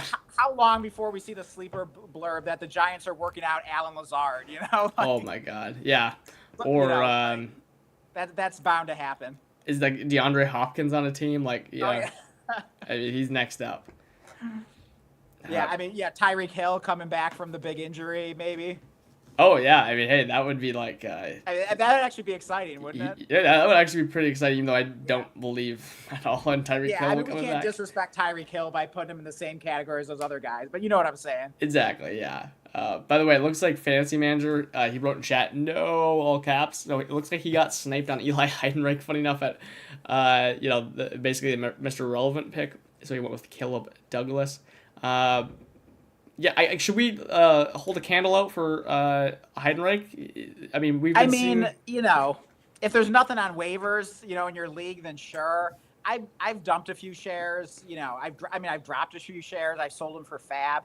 I've kind of lost my enthusiasm, just as like other players have emerged that I've wanted to pick up on waivers, like Malik Benson, like Roman Yeah. Wilson, even like a Treylon Burks, Darnell Mooney, just random guys like that. So I've kind of lost my enthusiasm, but we talked about it, Blake. I understand your point that like we were saying earlier, all it takes is like one big preseason game. But I don't know, like for Heidenreich, even if he does have like a big preseason game, okay, maybe mix the roster then. You know what I mean? Yeah. Like I don't know if anyone's gonna be getting you a fourth for him when he has like such an unclear path to playing time. I mean, as like what the RB4, behind. I mean, the Steelers have a lot of running backs there. I mean, don't forget about Caleb Johnson as like the RB3 and Dottle and Jalen Warren. So it's almost better if Heidenreich gets cut but has a good preseason. Then you could, maybe another team signs him and he has a clearer path. But it's going to be tough, though. Yeah, I mean, it's definitely tough to envision it, but yeah, if I can hang on to him and just see if there's any hype there. He's got that white boy motion where I just feel like if there's actually is real buzz, like I don't know, I can see someone giving you like a 2028 4 for him. People are gonna love him if he does anything, just like Scatabo. I mean, that was Yeah. I mean, that was I think that's kind of part of the appeal with like Scatabo as well. Is just like it's not as common in the NFL to see a white player at that position. So it endears people a little bit. Yeah, exactly. By the way, I'm taking a quick pause here to my auction draft going on right now. For our auction draft people here, or anyone that knows nothing about it. I think I might actually make a video about this because this was fascinating. It's still going. I need an RB2. Should I offer $12 on Jalen Warren because running backs have been very, very expensive? For example, what was it? Who got David Montgomery? It was unbelievable, like what someone paid for him. Yeah, I mean, if that's the going rate, $12 for Jalen Warren doesn't sound too bad, and I think Warren in that kind of Gainwell role with Rodgers still there projects pretty nicely. Yeah, Montgomery went for $28. Oh wow! Same yeah, as Marvin Harrison. 12, I would absolutely bid that. If you're assuming you're contending. Yeah. I just have Gibbs at running back. I've been kind of saving my dollars up, but I. Warren's a really fun RB2 to pair with Gibbs. I like that a lot. Yeah, I've pretty much been waiting for him, like a Ramondre. Oh yeah, I can see Ramondre. Like being a nice Rashad RB3. White, Pollard, like just literally like anybody. Yeah. So I think Warren would see be Dylan better. Sampson there as well. Like, wouldn't hate that either. Down the board. He has like a RB4, RB5. Yeah, exactly. So this has actually been a lot of fun, and I got Ricky Pearsall for $4, which was the funniest thing ever, because I genuinely thought it was a glitch when I won him. Like for reference, $4 in this was $2 less than Chris Rodriguez, like less than Tank Bigsby, like literal handcuffs that have like no trade value at all. So I was like, was that a glitch? They're like, nope, like you won him. And I'm like, I understand why he went so low. That's exactly why I bid on him in the first place. So that was obviously like after the injury, right? Yeah, like it was right when the injury news like it came out. It was like he might need surgery, or they're considering all options. So I thought that Ricky Pearsall for $4 was nice, timely bid there. Although I only have limited money left, but I still can't believe I missed that news. Like that is absolutely wild. And thank God I only have like one share of Pearsall. Yeah. Yeah, that's a bummer otherwise. But even still, for the one share, I'm kind of bummed. Yeah, I don't know if I have, like, that might be my second share because I know I have at least one. But I really thought he's actually a good like buy low technically, especially like in like a Yeah, startup context. If you could see him kind of fall into like something like the 11th round. Luckily for me, every time I was in a startup, there was always just like someone I liked more. Uh, yeah, and it had really nothing to do with Pearsall. Unfortunately for Pearsall, yeah, it doesn't look like he's going to be healthy. So I do think if you can get him for like the $4 price there, or yeah, you can trade a handcuff into him or something. I think you should absolutely do that and just uh, pray that it's a year 4 breakout, or just that he gets healthier throughout the season. Um, Again, like I don't like writing off players that like we haven't seen like be bad, or hmm ones that we've seen actually like he was good per route last year while also hurt. So yeah. um I think you do worse than like a Ricky Pearsall right now, I suppose. Yeah, and then as soon as Sleeper makes him IR eligible, you'll be able to stash him in an IR spot. That's always nice too. Yeah. Which is also like one of the benefits of like Chris Bell and Chris Brazel in rookie drafts, or even startup drafts if you're doing right now. I'm always looking to roster max and get those extra roster spots by stashing guys in IR. So that's always a nice little bonus there too. No, exactly. So maybe we'll swap over here. Okay, wait. Maybe we should check the chat here because I was just kind of clicking around on Sleeper. Do we have anyone that would do a rookie, or no, like a redraft mock draft? Would you have time for that, Dan? If we could. Yeah, I mean, yeah, I'd make time for that because I really want to get a mock draft in for redraft. So, yeah, absolutely. We could do a quick one of those. I mean, make it a quick clock, no more than 30 Yeah. seconds. And I don't know how many rounds we'd do, but yeah, I could at least do, good handful of rounds in a redraft mock. Okay, sweet. I'm gonna go to the Discord here. Here's the thing. Even if we don't have all 12 people, Yeah. we can still just auto. Yeah, we could have a few, and then would we like make the picks, or would we have bots, or what would we I do? say we just let the bots, cook it up because Okay, yeah, that'll make it quicker too. So, we'll just yeah. use the ADP. Yeah, we could definitely do a quick mock here for Yeah. sure. Yeah, Max says he is down. That's good to hear. And yeah, you can send it to GCS to fill. I'm trying to remember like if I know what GCS is, if that's a thing. I don't know. Maybe you're just like a group chat or something. But yeah, heck yeah. Yeah, and we got 9 people watching right now, so awesome having everybody here. I see we got 7 likes as well, so really appreciate that. Definitely drop us a like if you haven't already. Help us out here.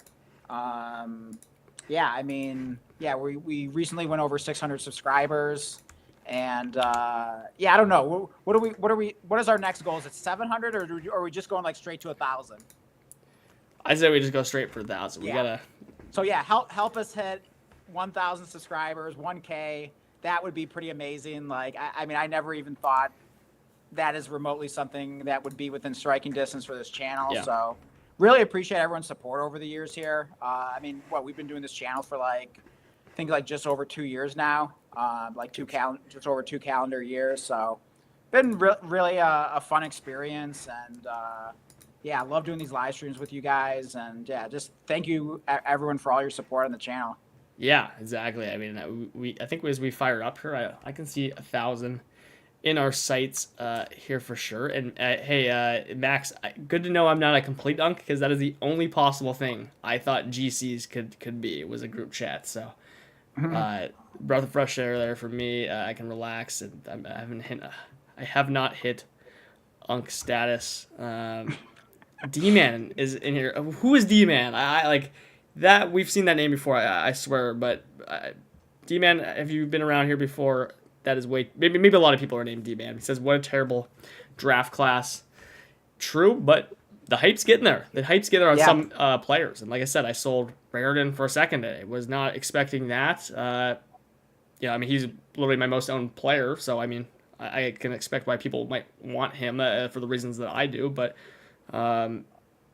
Stribling, like, I don't really believe in Stribling, but he's getting a ton of hype right now. Yeah, I was just about to bring up Stribling again. Like, he's totally a guy I see now that could start going for some of those like Raritan kind of prices, maybe even higher. Yeah, no, exactly. I sent out a couple of offers in listener league, just like looking for a second. Okay. You know, a Yeah. late one, I'm good with that because I think that second could do me better there, and I think a lot of people might pay a second or you consider it Yeah. For him. Absolutely. I mean, and if not now, probably pretty soon. Yeah, no, exactly. So, I just need to change our roster settings here, by the way. Is the link in Discord yet? Yeah, it should be in the Discord. Okay. So you guys can join up.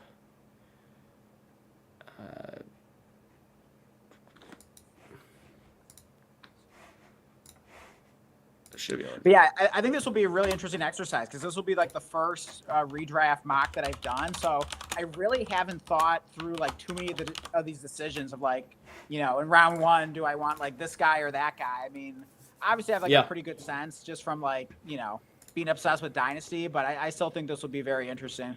Yeah, the Dynasty brain really skews the redraft rank. Like it really takes some time to exactly to adjust. Like right.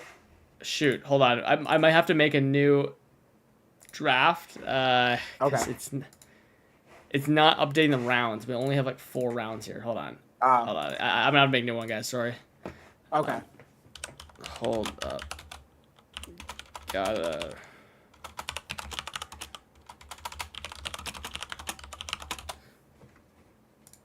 Yeah. Okay. This next one. Oh wait. What the heck?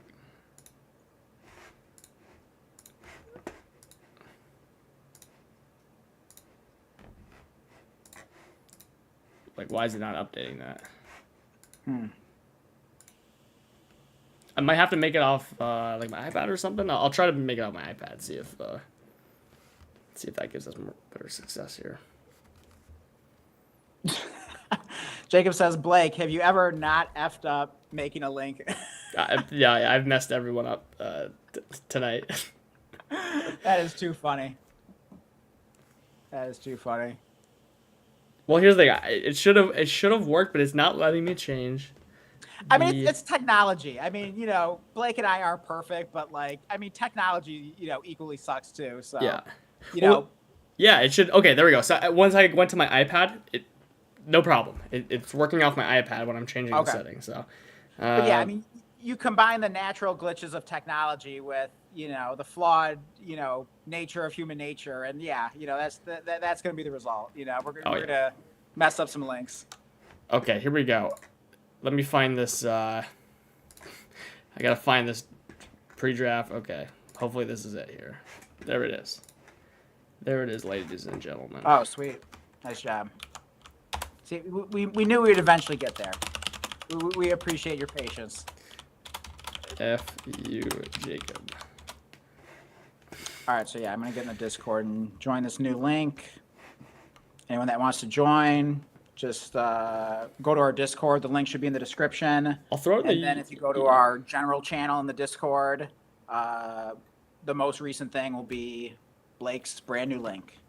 Yeah, I'll throw it in the YouTube chat as well. But for the new viewers, still join the Discord if you guys. Yep.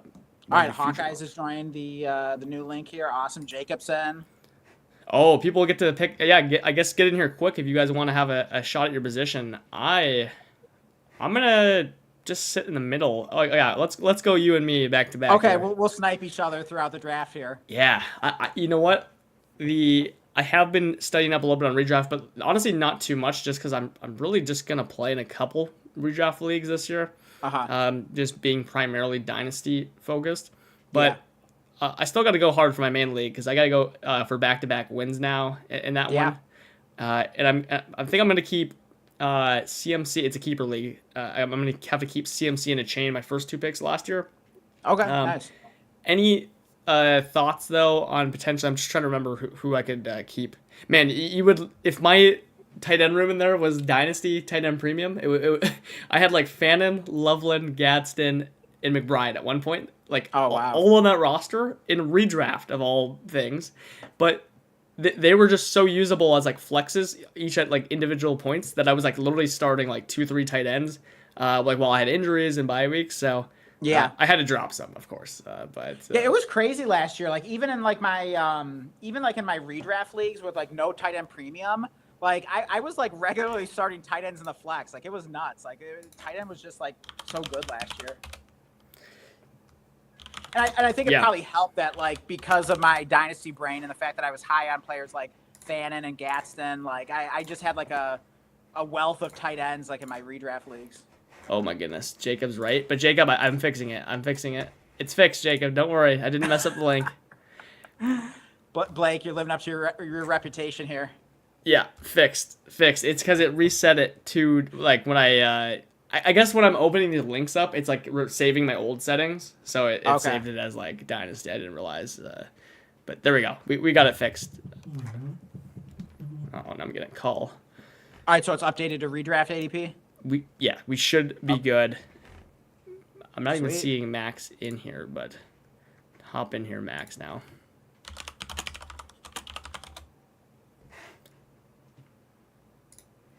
Yeah, I just had to make that quick fix. Let's get some more fellas. I'm just gonna go fill up some water here. You convince everyone to join the mock draft here. Yeah, I mean we got a handful of spots left, so like get in here. I mean you got to get your reps in with redraft. I mean, I think most of you guys that are big dynasty players play redraft. I mean that's usually the case. So I mean I really think that's the best way to prepare for redraft, especially when you're a dynasty player and you're really like locked into that dynasty mindset. You really got to get those practice mocks in to be effective in your redraft. Because I definitely find like when I don't do mini mock drafts and I just sort of like go into my long-standing home league draft like in late August, I usually don't do as well. Like I always do so much better when I do the mocks. So I think this is very important. So yeah, join up here, and you have a much better shot of dominating your home league. Oh, how to fix one more thing. We're good now. We're officially good. Oh boy. Hawkeyes was like it looks like standard. It is full PPR, non-tight end premium. But... And what are we gonna say? This is like a start how many players? Like start 8, start 9. Like what are we saying here? This is gonna be.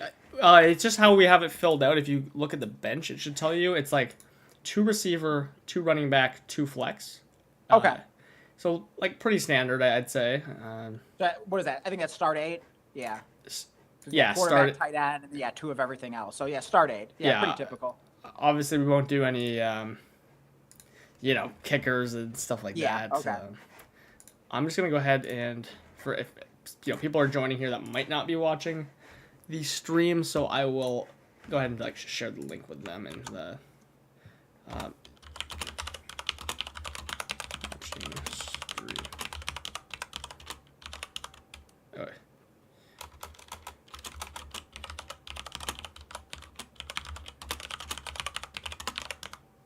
Alright, if you join not from the stream, there they go. I guess I can change the, maybe I'll change the title of the, I don't know, can I even do that? What, of the stream? I don't even think I can do that right now. I probably wouldn't. I think that's probably bad for the algorithm, if I were to guess. Like, it's usually better not to change it. Yeah, I was just saying, I don't even think it's possible. Uh-oh, someone... Uh-oh. Thankfully, we can't see chat in here. They didn't say anything bad. But someone said they're feeling really racist today. I'm hoping they're joking. So, I don't think we'll be able to see their chats anyways. No racism allowed in here. That needs to be said. Yeah, okay, yeah, and yeah, Hawkeyes, thanks for pointing that out. We're almost full here, so... Oh, sweet. Make sure you guys join up if you're watching. 3 spots left. I mean, this is pretty exciting because, like, usually when I do redraft mocks, I mean, it's usually just against, like, random people, like, on, like, some, like, ESPN lobby, and then, like, everyone, like, dips out, like, after, like, 2 rounds, and so, like, this could be a true mock here. So, like, this could be some good data to get here. Yeah, for sure. Yeah, we should rock a lot of these, as the season comes Yeah, up yeah, here. we should like try to rip one of these off like every time we live stream between like now and early September. Yeah, I could see a lot of us, like us doing, like some back-to-back ones, potentially Oh too, if yeah, we can get, absolutely. We real. almost like treat it like we're doing a like an underdog stream or something like that, but only with like redraft mocks with our viewers. I think that'd be fun. Yeah, no, exactly. I think it'd be a ton of fun. So if we can't fill up these three last spots, that's perfectly fine. There, we're kind of just ripping this off at the last minute. Yeah. But yeah, I'm Here. I'm pretty impressed that we got as many people in here as we did. So yeah, thank you guys for joining us up here. Yeah, thanks for Max for sharing the link for some of the buddies here. Glad Awesome. that they're not being racist either. Okay, we got 2 empty spots. Again, I'll probably give it one more minute here for uh, just in case, because it would be nice if we got the full draft room.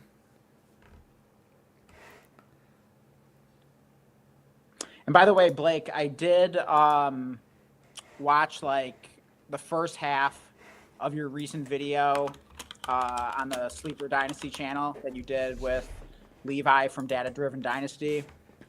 And yeah, I thought it was an interesting discussion there, especially like the one about like running backs versus wide receivers. Obviously, that was more in terms of like the context of like Dynasty, but I think a lot of it's applicable to redraft as well. So, Yeah. I mean, I love my running backs, so it's gonna take a lot to like move me off of that position.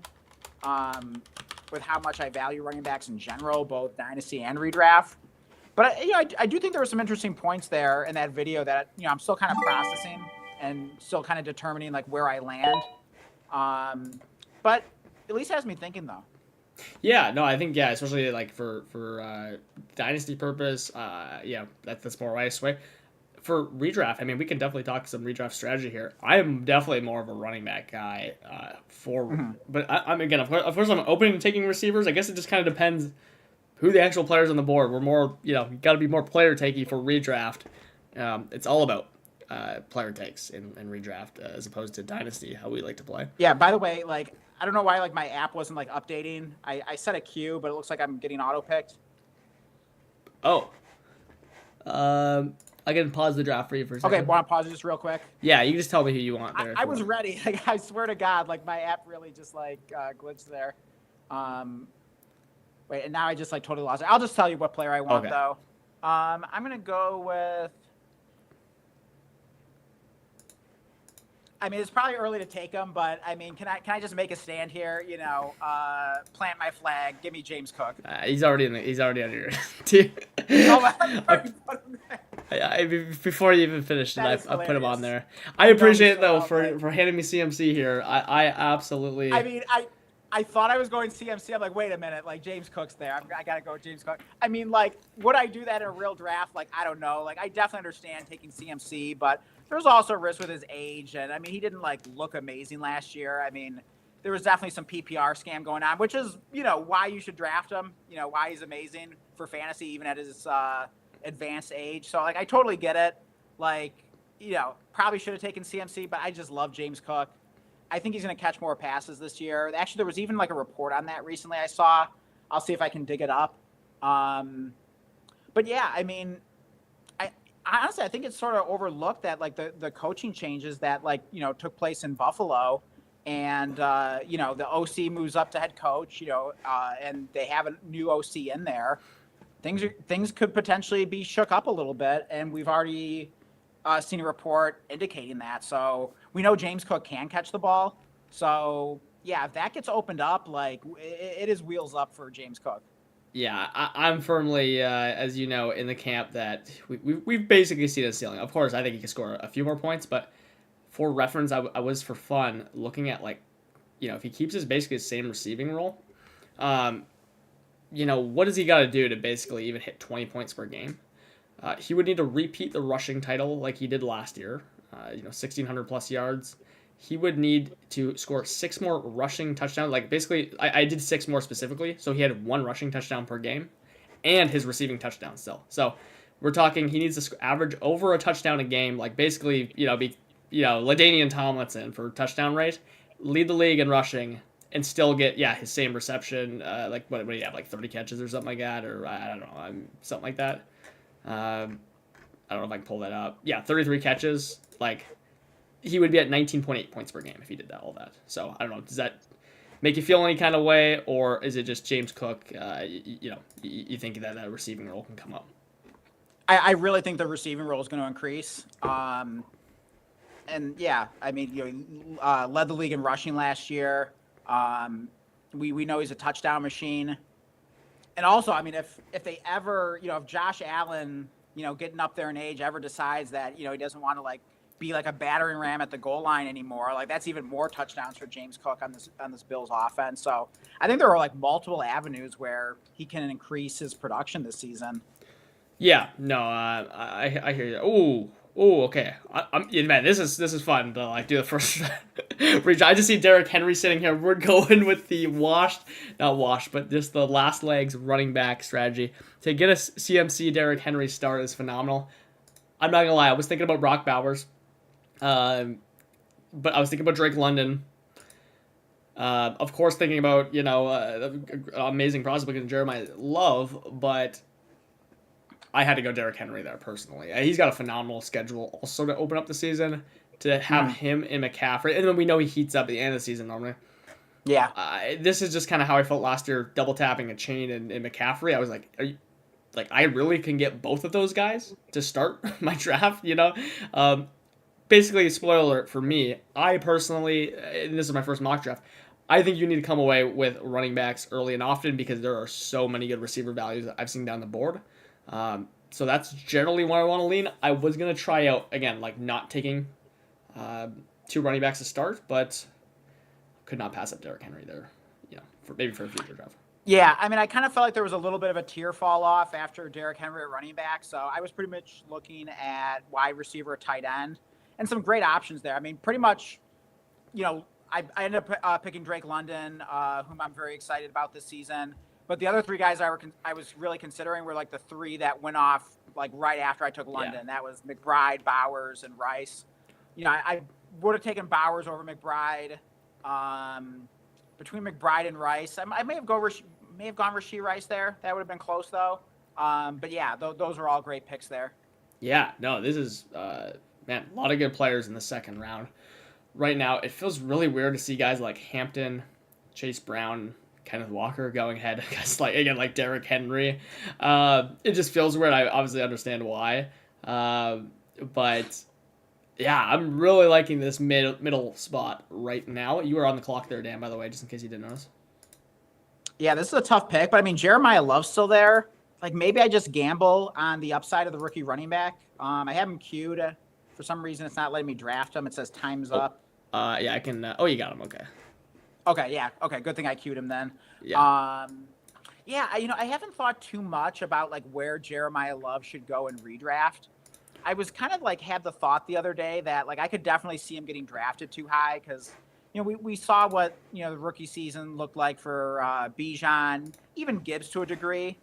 Like although Gibbs' rookie season ended great, I mean it was so brutal leading up to it that a lot of people who drafted Gibbs as high as they did, because I think he was going, what was it like?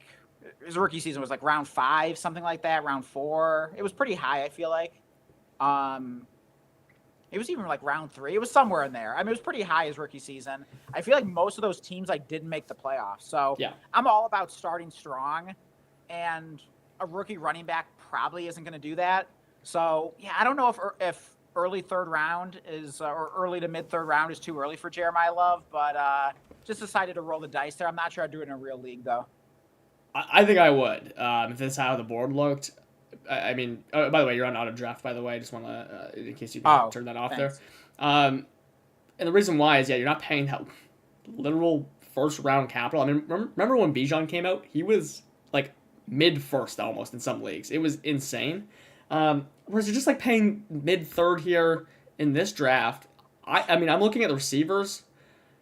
Me personally, once Nico Collins comes off the board here, I'm not too inspired by these receivers here. Now, I like all of them as players. I don't want to take any of these guys in the third round. I don't think they're going to win me my league in the third round. I think Jeremiah Love could win you your league in the third round for sure, especially like by the end of the season.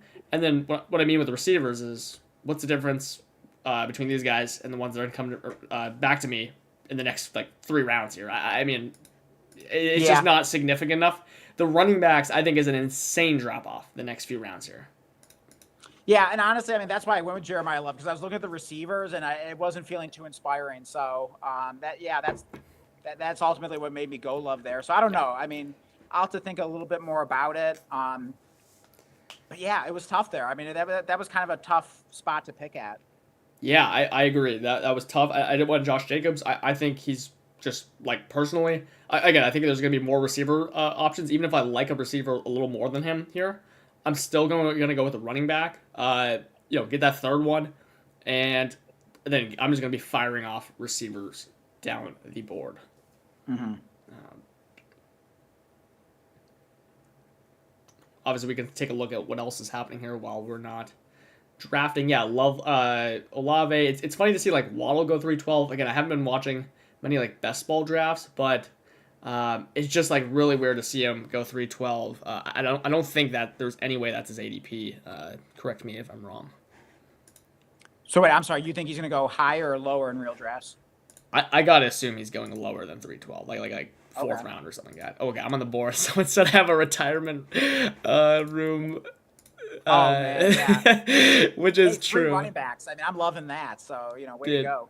I love them. And then like here's what I'm talking about. I mean, me personally, like how do I get Ladd here? Like I think Ladd might have been one of my favorite receiver on the board last round potentially. At least arguably he could have been tied up there with me with the guys like Olave and Smitty and stuff. So love to get him falling there. I'm loving like my personal draft here. I mean, yeah, I got the old boys here, but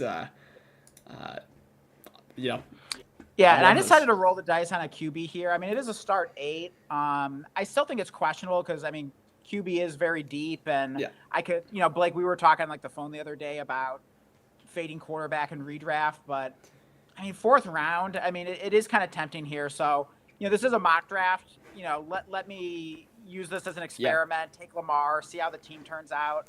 I could end up regretting that. But, I mean, I do think Lamar could have a big season. I mean, I did talk about selling him in Dynasty, but I mean, that's more for, I mean, it's definitely a different mindset. You know what I mean? But like just for this season, I mean, I think Lamar is pretty exciting. Yeah, exactly.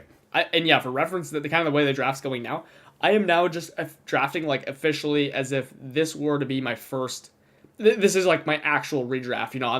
I'm trying to do everything I can, and then for our future drafts, that's where I'll experiment things. I was kind of debating it in round 2, but when I went Derrick Henry there, then Josh Jacobs, that kind of solidified it. Like that's just what I feel like I would do right now in a real draft. Yeah. So I'll definitely have to experiment as well with some like early quarterback, early tight end, like a Bowers team, because I think you can do some fun stuff there for sure. I'm loving this.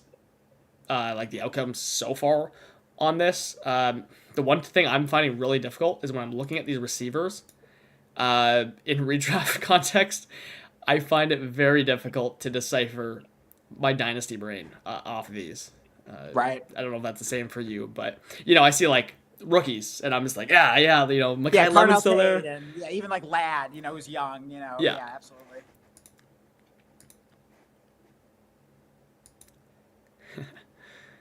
Okay, so Mike Evans just went off. I am on the clock here.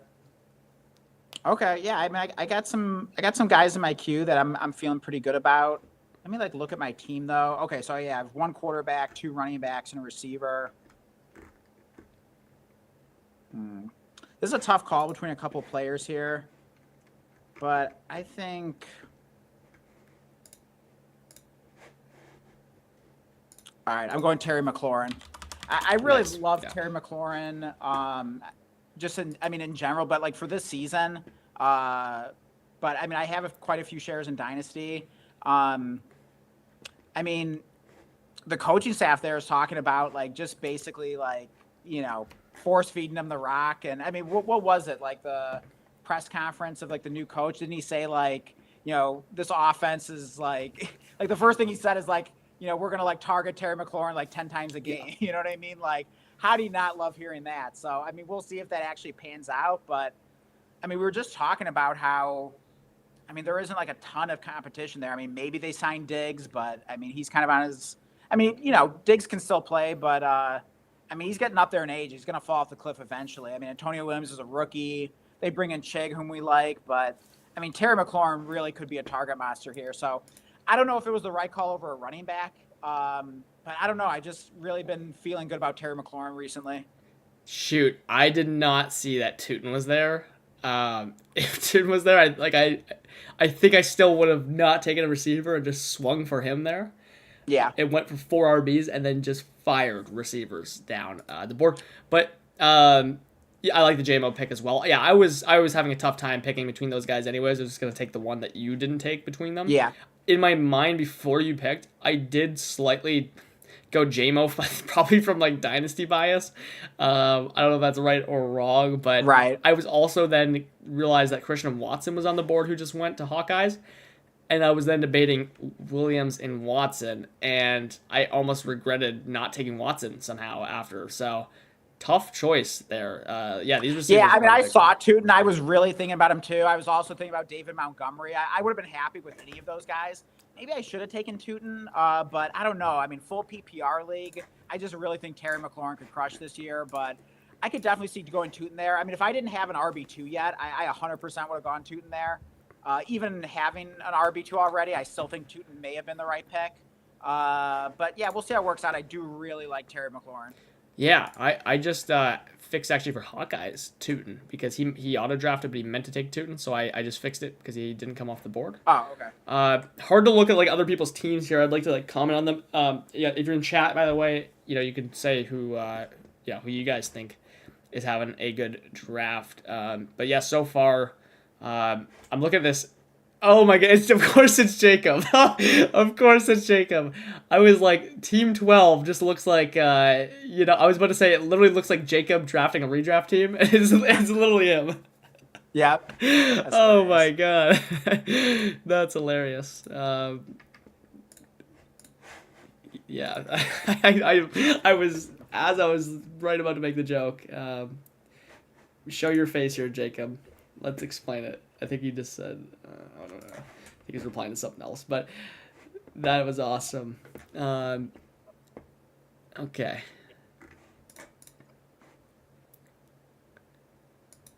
I find it very, very interesting, and I think the reason why I wouldn't go Lamar, by the way, earlier, in a real draft so far, from what I've seen, is that you could still get elite quarterbacks way down the board, like. Yeah. I mean, like Daniels, Dart, Hurts, Burrow. They feel like they're cheaper than ever before. I just don't remember like round 6 and 7 being able to potentially get a Jalen Hurts, for example. Like normally it goes like round 3. Round I guess 4. I was just thinking like start 8 and like, I mean, what was like Lamar's like best season of points per game? I mean, it was like 25 points or more. I mean, it was insane, right? It was, yeah. So I'm just thinking of like that kind of season. Like I'm just swinging for the fences, but I get it. I mean, you're absolutely correct. No, yeah, absolutely. Like you want to swing for the fences there. I mean, that was a tough choice between this quarterback. I wasn't gonna go quarterback, but I found it a little bit easier to pick between the quarterbacks there, as opposed to the receivers on the board. So I opted to just go Jaden Daniels in the 6th round. If I could have waited and got Hurts or something in the 7th round, I would far rather do that, or even Dart in the 7th round. I think I'd rather do that. Or I could have just waited a long, long time and taken a quarterback. That actually might be the optimal play.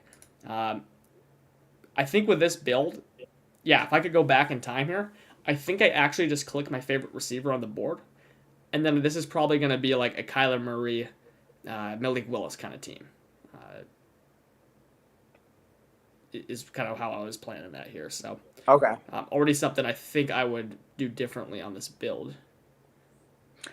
I had a really tough pick there. I was tempted to like reach down the board a bit.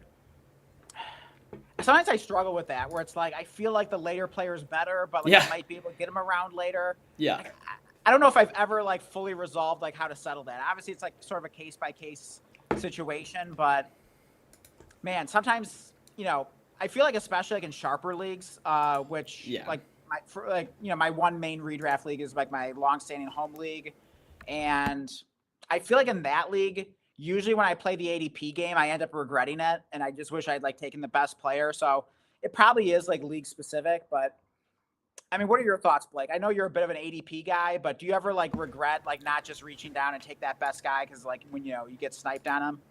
Dynasty, no, but redraft, I don't care as much as for rate like Exactly. Yeah. ADP and See, that's redraft. how I feel too. Yeah. I mean, Dynasty, I feel like I'm playing the ADP game more, but redraft, it seems like it can burn you a bit, especially in a sharp league. Yeah.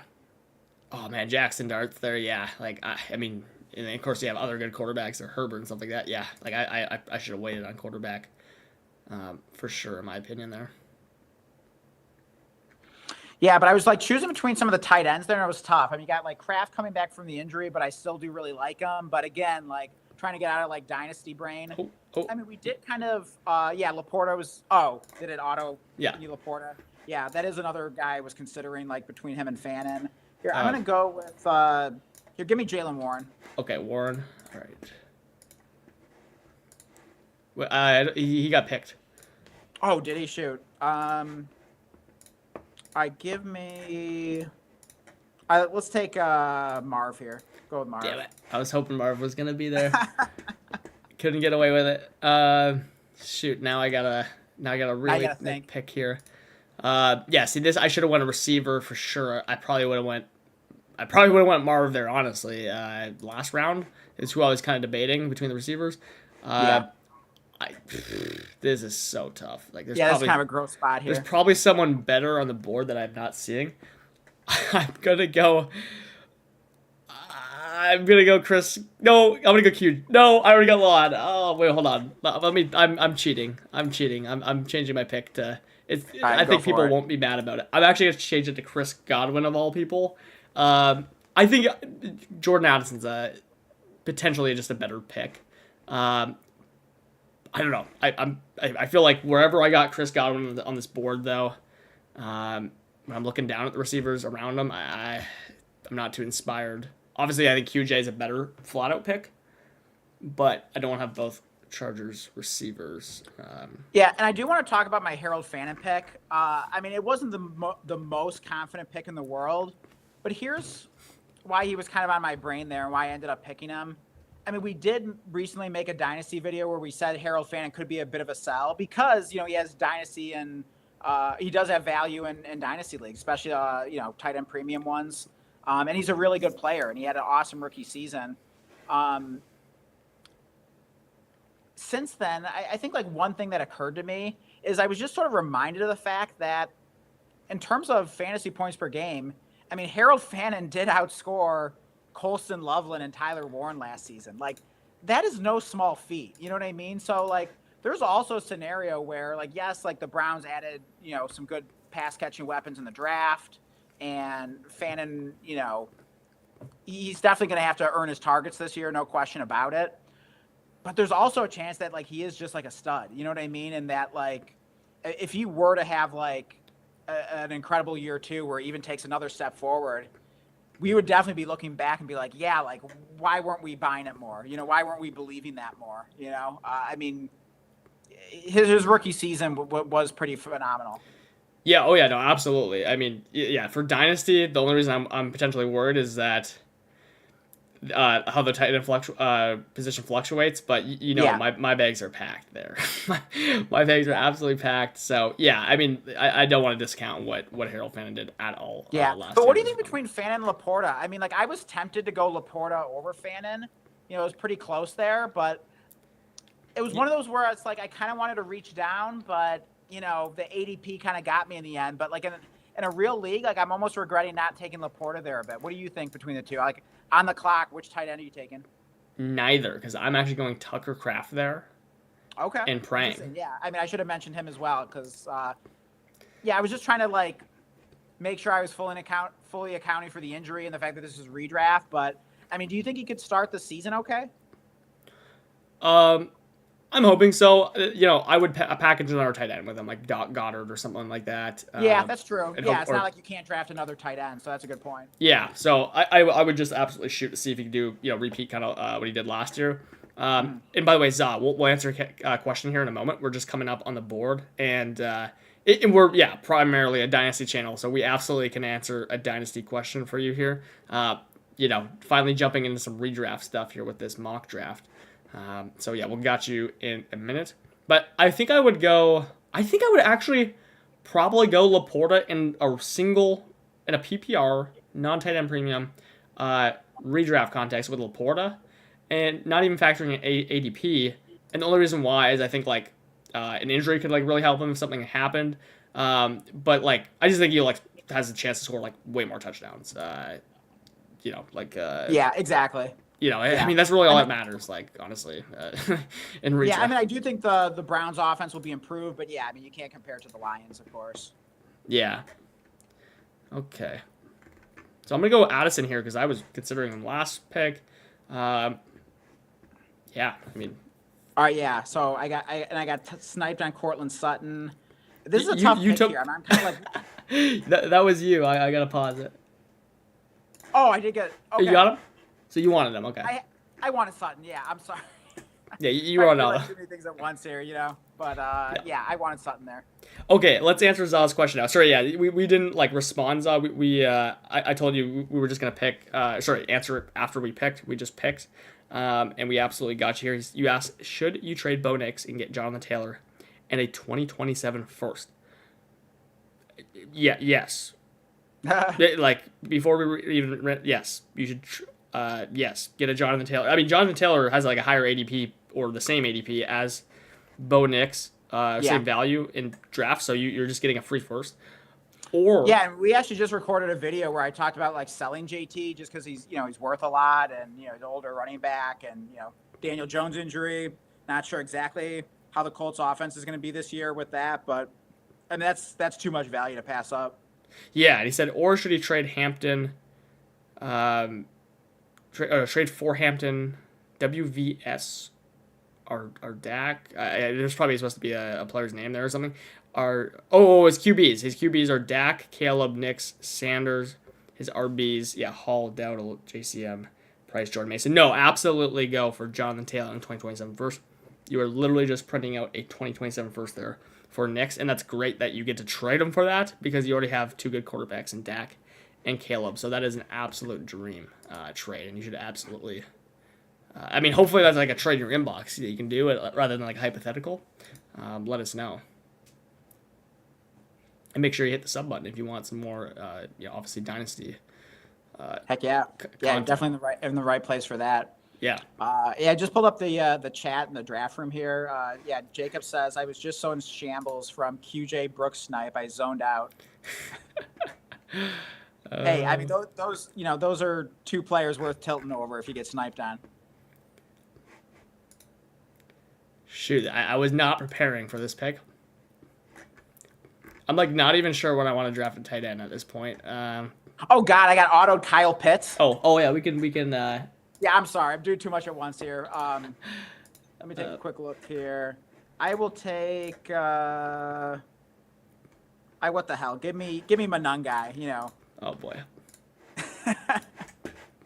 Yeah, just light that pick on fire, buddy. That, running back cupboard is stocked. I mean, he's at least like a desperation star, and if you ever get a Swift injury, come on, Manungai is a league winner. Yeah. Hey, don't worry. I'll make sure I draft my handcuff in round 14 instead. I mean, I could have, I didn't want to hold up the draft too long, so I just sort of, went with the first thing I saw that looked halfway decent. But yeah. Yeah. Tough streaming and drafting, but I don't think we're doing too horrible here. But I'm just glad we're getting this practice, and it's definitely got me, thinking about some of these choices, and I definitely think I'll be doing better now after having done some of these.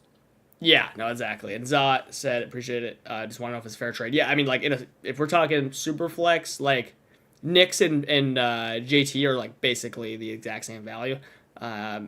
So, I mean, if you're talking about, like, that is a very nice trade for you if you're getting a 2027 first, on top.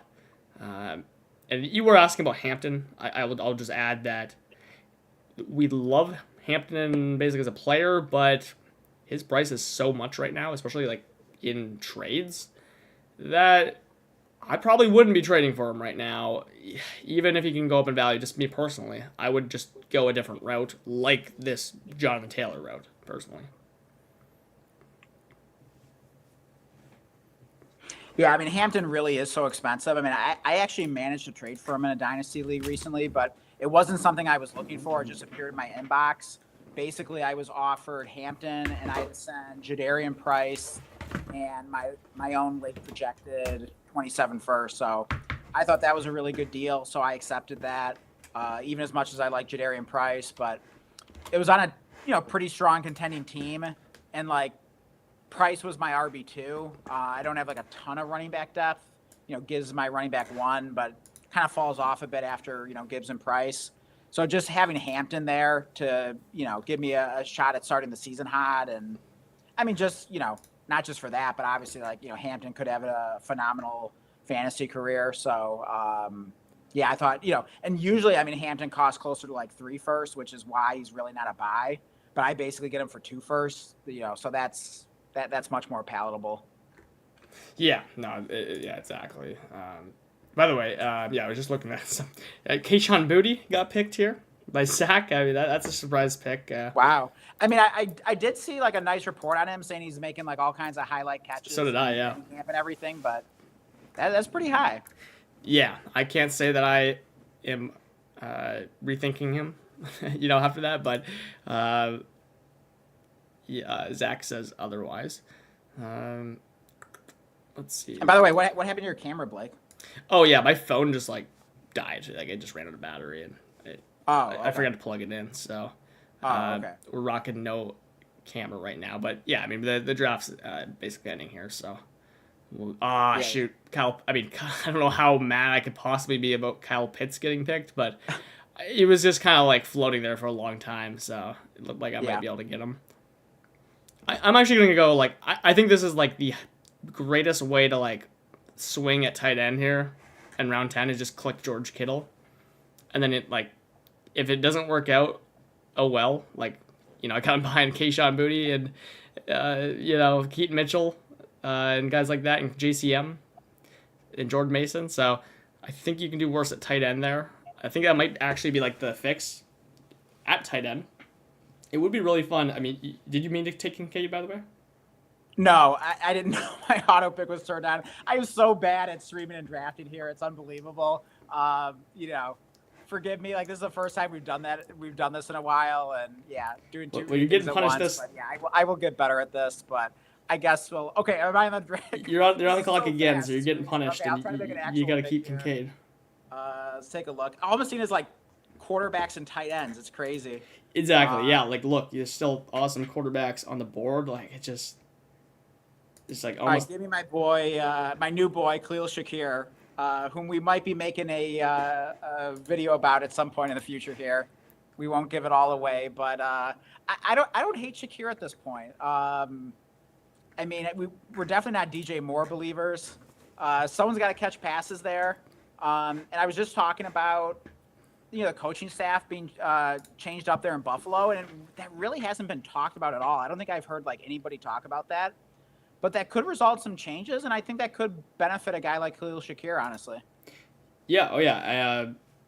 You grab him as your wide receiver 5, so don't really That'll work. rely I'll on take him. Yeah, I forgot to mention. Yeah, I took Diggs as like my wide receiver 5.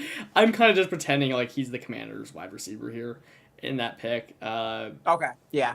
I mean, otherwise I would just go like Casey Concepcion for sure there. But the reason I actually went Diggs there in a scenario over Casey is I think Casey's like the far better like redraft round 9 pick. But the way that I had this receiver room built already, I suppose I did have like Chris Godwin as like a veteran, but I kind of was like swinging for the fences already. Not that I can't swing for the fences on every pick, but I just felt like Stephon Diggs would be a guy that I don't know, like could I suppose provide maybe some flexible value early. I don't know. Is that a good pick? Probably not, but yeah. And I just realized that I have 3 Bills now, thanks to the Kincaid auto pick. I mean, I don't. Yeah, I might be coming around on Kincaid a little bit. Obviously, I wouldn't have taken him there because I really didn't need like a second tight end that early in the draft. But I don't hate it though. Hey, I guess I'm making a bet on the Bills' offense, but I mean, I know Jacob's been high on Kincaid, and I guess his metrics were good. So really, if he can just like stay healthy, and maybe he's another player that the new coaching regime there in Buffalo could benefit. You never know. So we see tight ends break out late all the time, and I mean we know Kincaid can play. He just needs to really honestly get his snaps up. So if under the new coaching regime he can just be playing more snaps, a higher percentage of snaps. I mean, Kincaid could definitely make some noise. So, I mean, I don't totally hate the pick, even though I already had Fannin.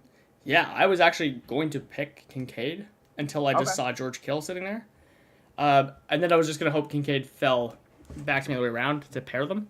But yeah, almost actually better. Dallas Goedert went there.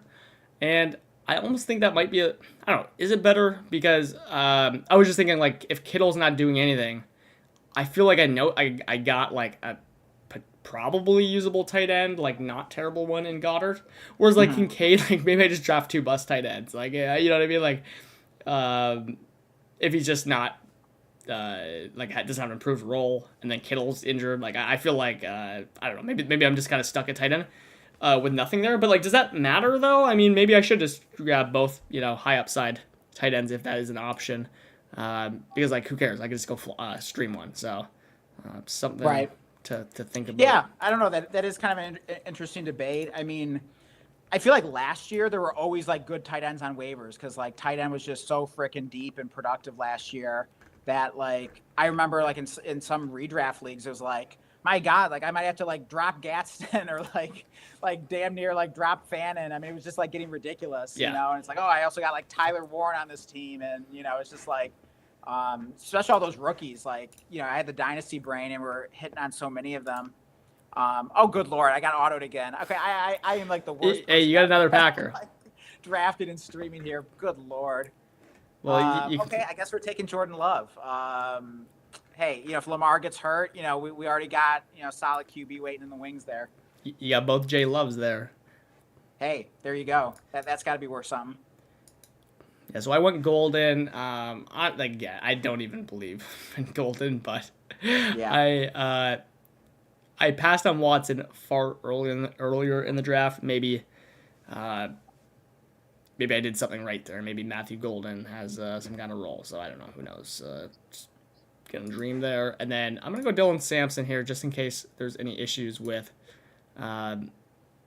Judkins coming back, or who knows what might happen. I thought Tyrone Tracy was a really good pick there by the computer, 13-3. Yeah, I kind of wanted Boston. I get sniped on him, so I get the top guy in my queue. Here, let me turn off auto pick before I forget it, because I keep getting that turned on and then that messes me up. But yeah, I went with my boy Jalen McMillan, my leading candidate to be this year's Parker Washington, if this year has a Parker Washington, that is, which is no guarantee. But I think he's super sneaky. He's pretty much always been productive when he's on the field. He's tied to a good offense. We know, Baker likes to throw to him. It's really just is he going to be one of the starting 3 receivers? Is he going to be playing, a majority of snaps? I mean, that is a legitimate question. With a draft into Ted Hurst, who profiles as X receiver, and then the next 2, are of course Ibuka and Godwin. I mean, not exactly in that order. Obviously, Ibuka's the wide receiver 1, but you know what I mean.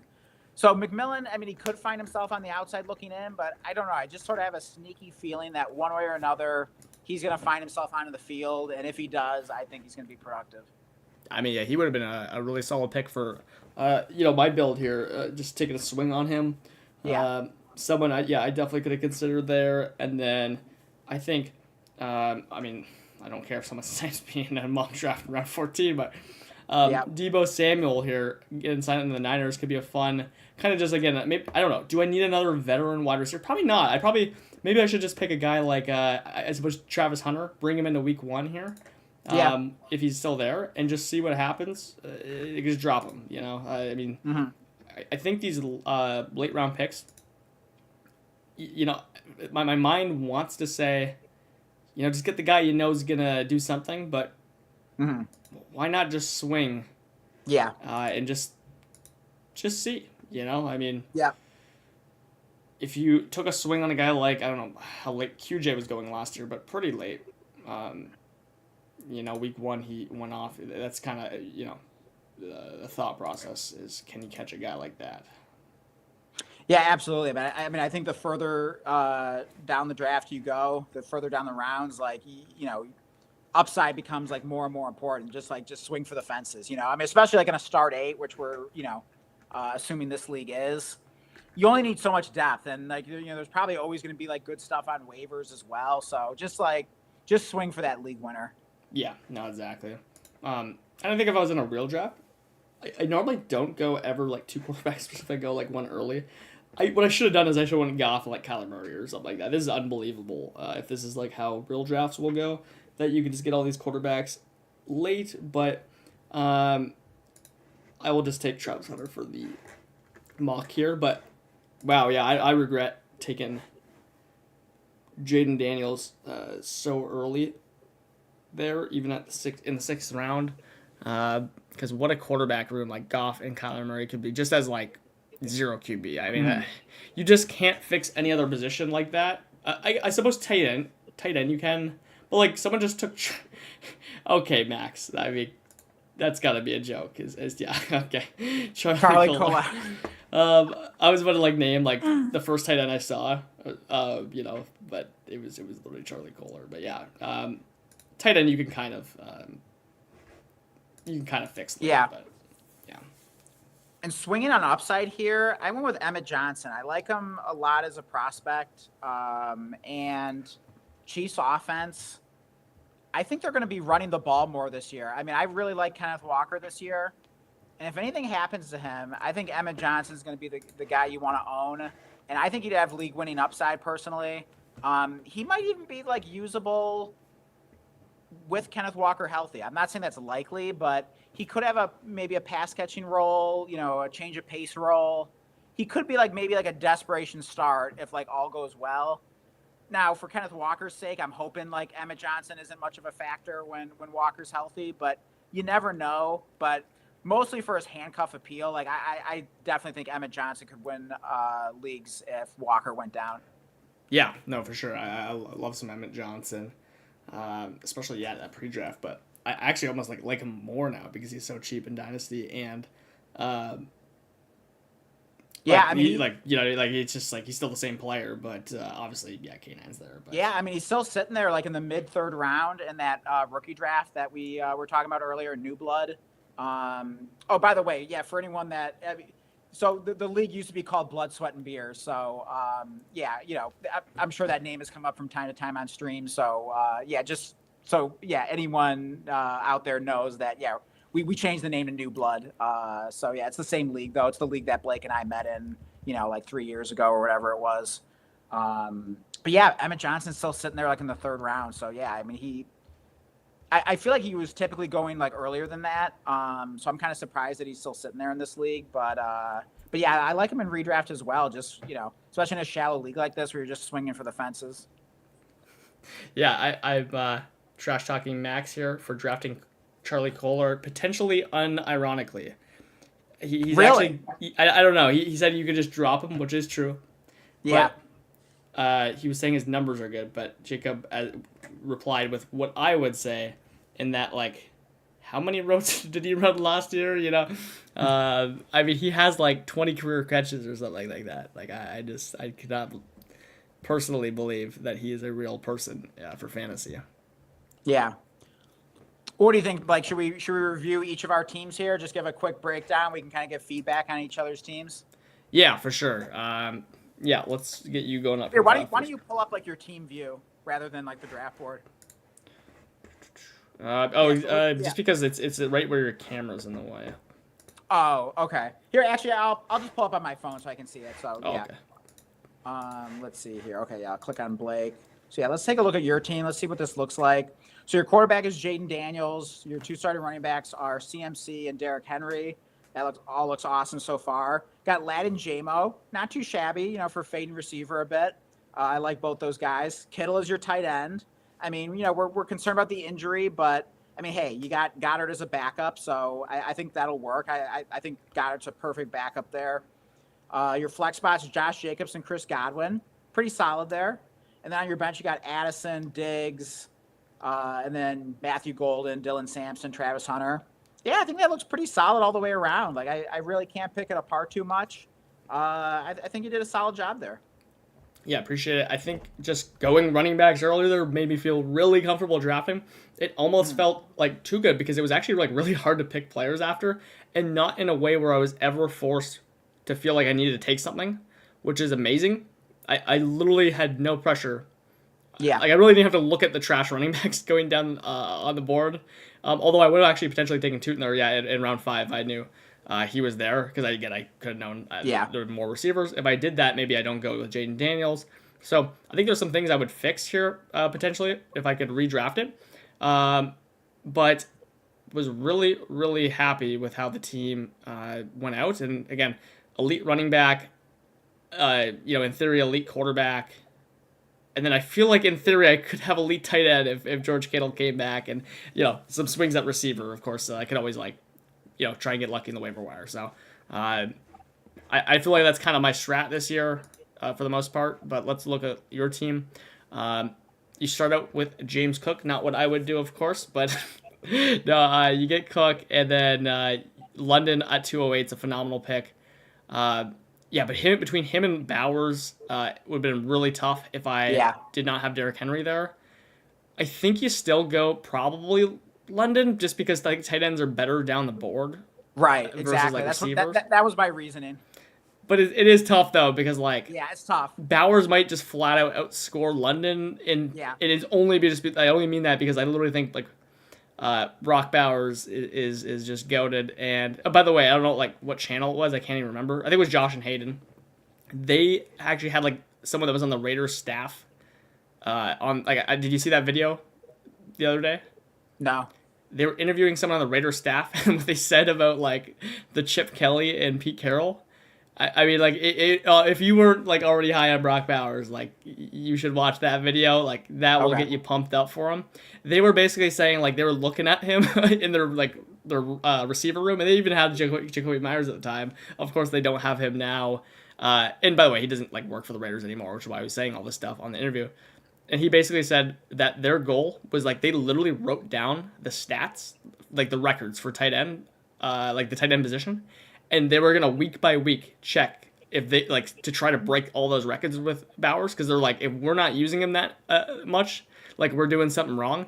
And then he gets hurt week 1. So, it was pretty. I feel like I got pretty fortunate in Dynasty, fading Bowers last year, and then him to get hurt week 1. And then now to be able to get back in, and then also kind of coincide being in on Trey McBride last year. I felt like that was the luckiest thing ever. But anyways, enough about Brock Bowers. But that was a good video by Josh and Hayden. So check that out. But that is an impossible decision there. I mean, that was exactly what I was facing with. It was London versus Bowers. So that'll be an interesting one to keep thinking about. Yeah, of course, Malik Neighbors is going to be trending up now too. So I mean, maybe he's the answer as well. Love the Jeremiah Love pick at 3.5. I would have taken him if you let him fall. I mean, I like the taking Lamar Jackson because of how we saw this draft go. Yeah, I wouldn't take him. I think you were saying basically you don't think he would do that in a real draft either. Yeah. But I just kind of wanted to try it here. Yeah, but I don't think it I still don't think taking Lamar Jackson round 4 is I think it's impossible to literally say that's a bad pick. Yeah. I think there could be a better pick. Basically, it's kind of like in Dynasty when we think you could kind of do better with. Your assets. I think it's more of that logic because Lamar is nasty. But can you find a value down the board? It would be more of a question. Yeah, McLaurin 5.5, like that pick. Fannin 6.8. Don't hate the pick, but at the same time, I think I go Kraft there. I think I go Laporta over. We were talking about that earlier. Love the Marv 7.5. I mean, I think that's a smash. Swing for upside there. Sutton 8.8. I mean, we're in a disgusting area. I can't even say anything about that. That's just, we're you gotta take someone there. We definitely would not take Monunga at 9.5. Definitely get the upside, though, if Swift were to get hurt. Like he could actually be a solid pick here in like redraft purposes, but I would much rather like take a very similar handcuff, like literally Emmett Johnson in round 14. Like you literally took in this draft. Well, I mean, what other player would you take there? And also, which would you prefer between Monangai or Corum, or do you not like either there? Oh, I would. No, yeah. Here's the thing. I don't love Corum there at all either. Okay. The answer would be neither, but I would definitely go Corum because we legit saw Corum looking awesome and chipping into his role. I think Corum would be the more likely one to have standalone value, and I think Okay. I actually think if the injury happened, like Corum is actually the better guy, like on that Rams offense, Yeah. like better talent. I think that is a better like ceiling out case. Yeah, I was really debating between the two, but yeah, I think you make some good points there. Yeah. Monanga is probably not going to be a guy I care too much about, but I do understand in theory if you really like him and you want to swing for like an injury. It's just like I think there's so many players that like are an injury away. Yeah, but he's also usable. I mean, if Love is disappointing early, like maybe Monangai is out producing him early in the season, or for bye weeks or whatever. But I needed somebody I could like start with like for injuries, bye weeks, that kind of thing. And he also presents some nice upside contingent upon an injury and in a great offense. So I think there are some things to like there.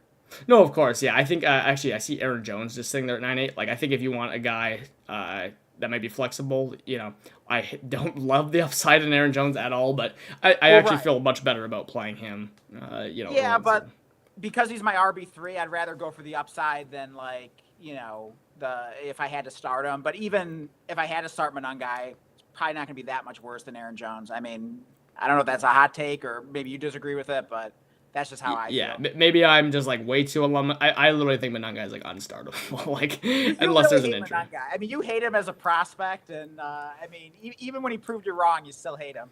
No, yeah, I know. I genuinely like respect Monanga more as a player. I don't think he's gonna like have standalone value, like especially like early in the season. I think it's gonna be like the same thing as like Blake Corum like last year. Well, right, exactly, which is why I put him in that same bucket and was choosing between the two. But I don't mind taking a player like that there, but.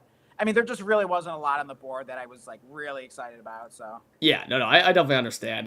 Kincaid was an auto pick. Shakir was the real pick. Yeah, I mean, like we're getting late here. Love was an auto pick. McMillan, yeah, is a nice swing.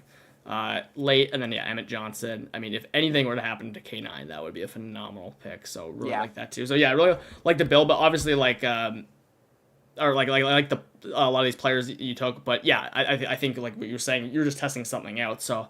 Yeah, I was testing some things out. I got auto picked a couple times. Like, I'm trying to stream and draft here and doing a pretty poor job. So definitely not the greatest, but hey, it's the first mock. Definitely learned some things and got me thinking. So yeah, I'm definitely gonna be better on the next one. So I'm really glad that we started this. Yeah, for sure. And one thing I kind of like to look back on like teams. I mean, you could use this as like a legit way to like almost kind of craft your builds for redraft. I kind of like to just take a look back and just look at the what is it, the 1,000-foot view of the team. So like with yours, you can kind of do some of those like 2v2s where like okay, like which two players do you like better and really think about some of those combinations. Yeah, like with yours, here's the thing. Actually, it's tough to say because you could have elite running back, but with like if Jeremiah Love's there. But if Jeremiah Love comes along slowly, then you're kind of like probably like a mid running back teams because like a lot of people are gonna have really good running backs, double tapping them. I think I could have made a case for Tootin over Terry McLaurin. So I think that's probably a pick I would change. Yeah. And then if I did that, maybe I could have taken. I don't know if there was a receiver in that range over Monangai I could have taken. So yeah, I think I could have moved some other things around and I think maybe come up with a better draft. Yeah, exactly. I think like with your test like draft here, I think when I take a step back and actually just look at the build of the team, you're basically elite quarterback and then kind of just like mid everything else because there's of course like you could be elite tight end. Technically you kind of drafted as elite-ish tight end. But yeah, I mean, like so many people could technically outscore Fannin or just come close. And then yeah, like receiver, I actually could see a room where this is an elite receiver room. Like if Marv breaks out, I think McLaurin's going to be good. I think London's going to be awesome. Right. but still isn't like even technically like an elite receiver room. So it's kind of Right. like elite quarterback and then kind of like yeah, more middling everything else. So I don't know that there's like any science to it, but I love like when I look back, like in I guess I don't know whatever mocks I do. I guess I'm trying to avoid that if possible. Um, Trying to avoid what like specifically? like only being elite like one spot if that makes sense. Oh, okay. Like I kind of Yeah, want to maybe be I'm almost like like too well balanced. I mean, obviously, like the team's a bit mid. I mean, I don't hate it. Yeah, we talked about the issues that led to it. But yeah, I mean, maybe there's like a fine line between like just being mid, but like versus like being well balanced. yeah.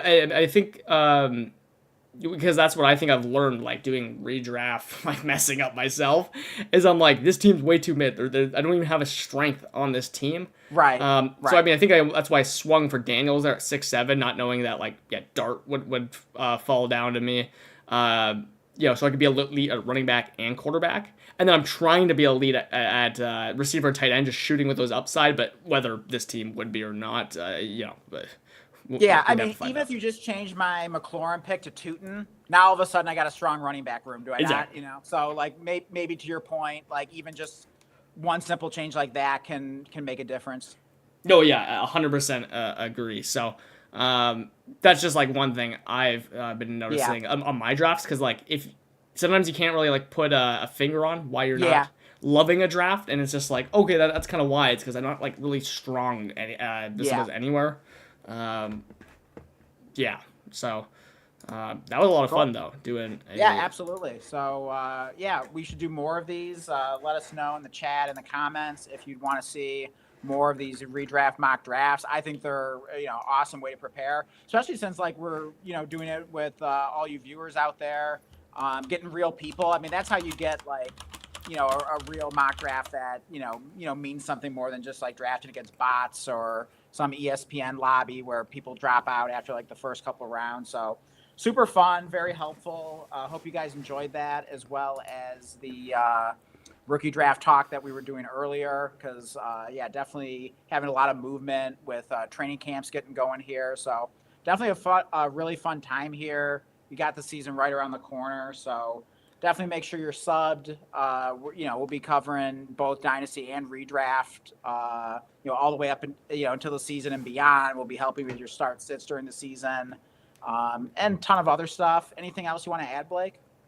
yeah, I just say join the Discord if you want to get in on these mocks. We'll have to do a lot of them as that was a lot of fun. And yeah, I can't wait to mess around and not try and draft like for real there and like try things out. I would have loved to Yeah. try a Bowers team out there. Oh yeah. That would be a lot of fun. So stay Yeah, so tuned. Discord link is in the description. Free to join. Make sure you get in there. Drop us a like on the stream on the way out if you would be so kind. If you enjoyed the stream, if you want to see more of these, we will try to be doing these on a more regular basis here going forward. We'll keep you posted on the schedule. Maybe it'll be the same night every week. We will let you know in the Discord. And yeah, that is it. But yeah, really fun stream, and we will see you guys.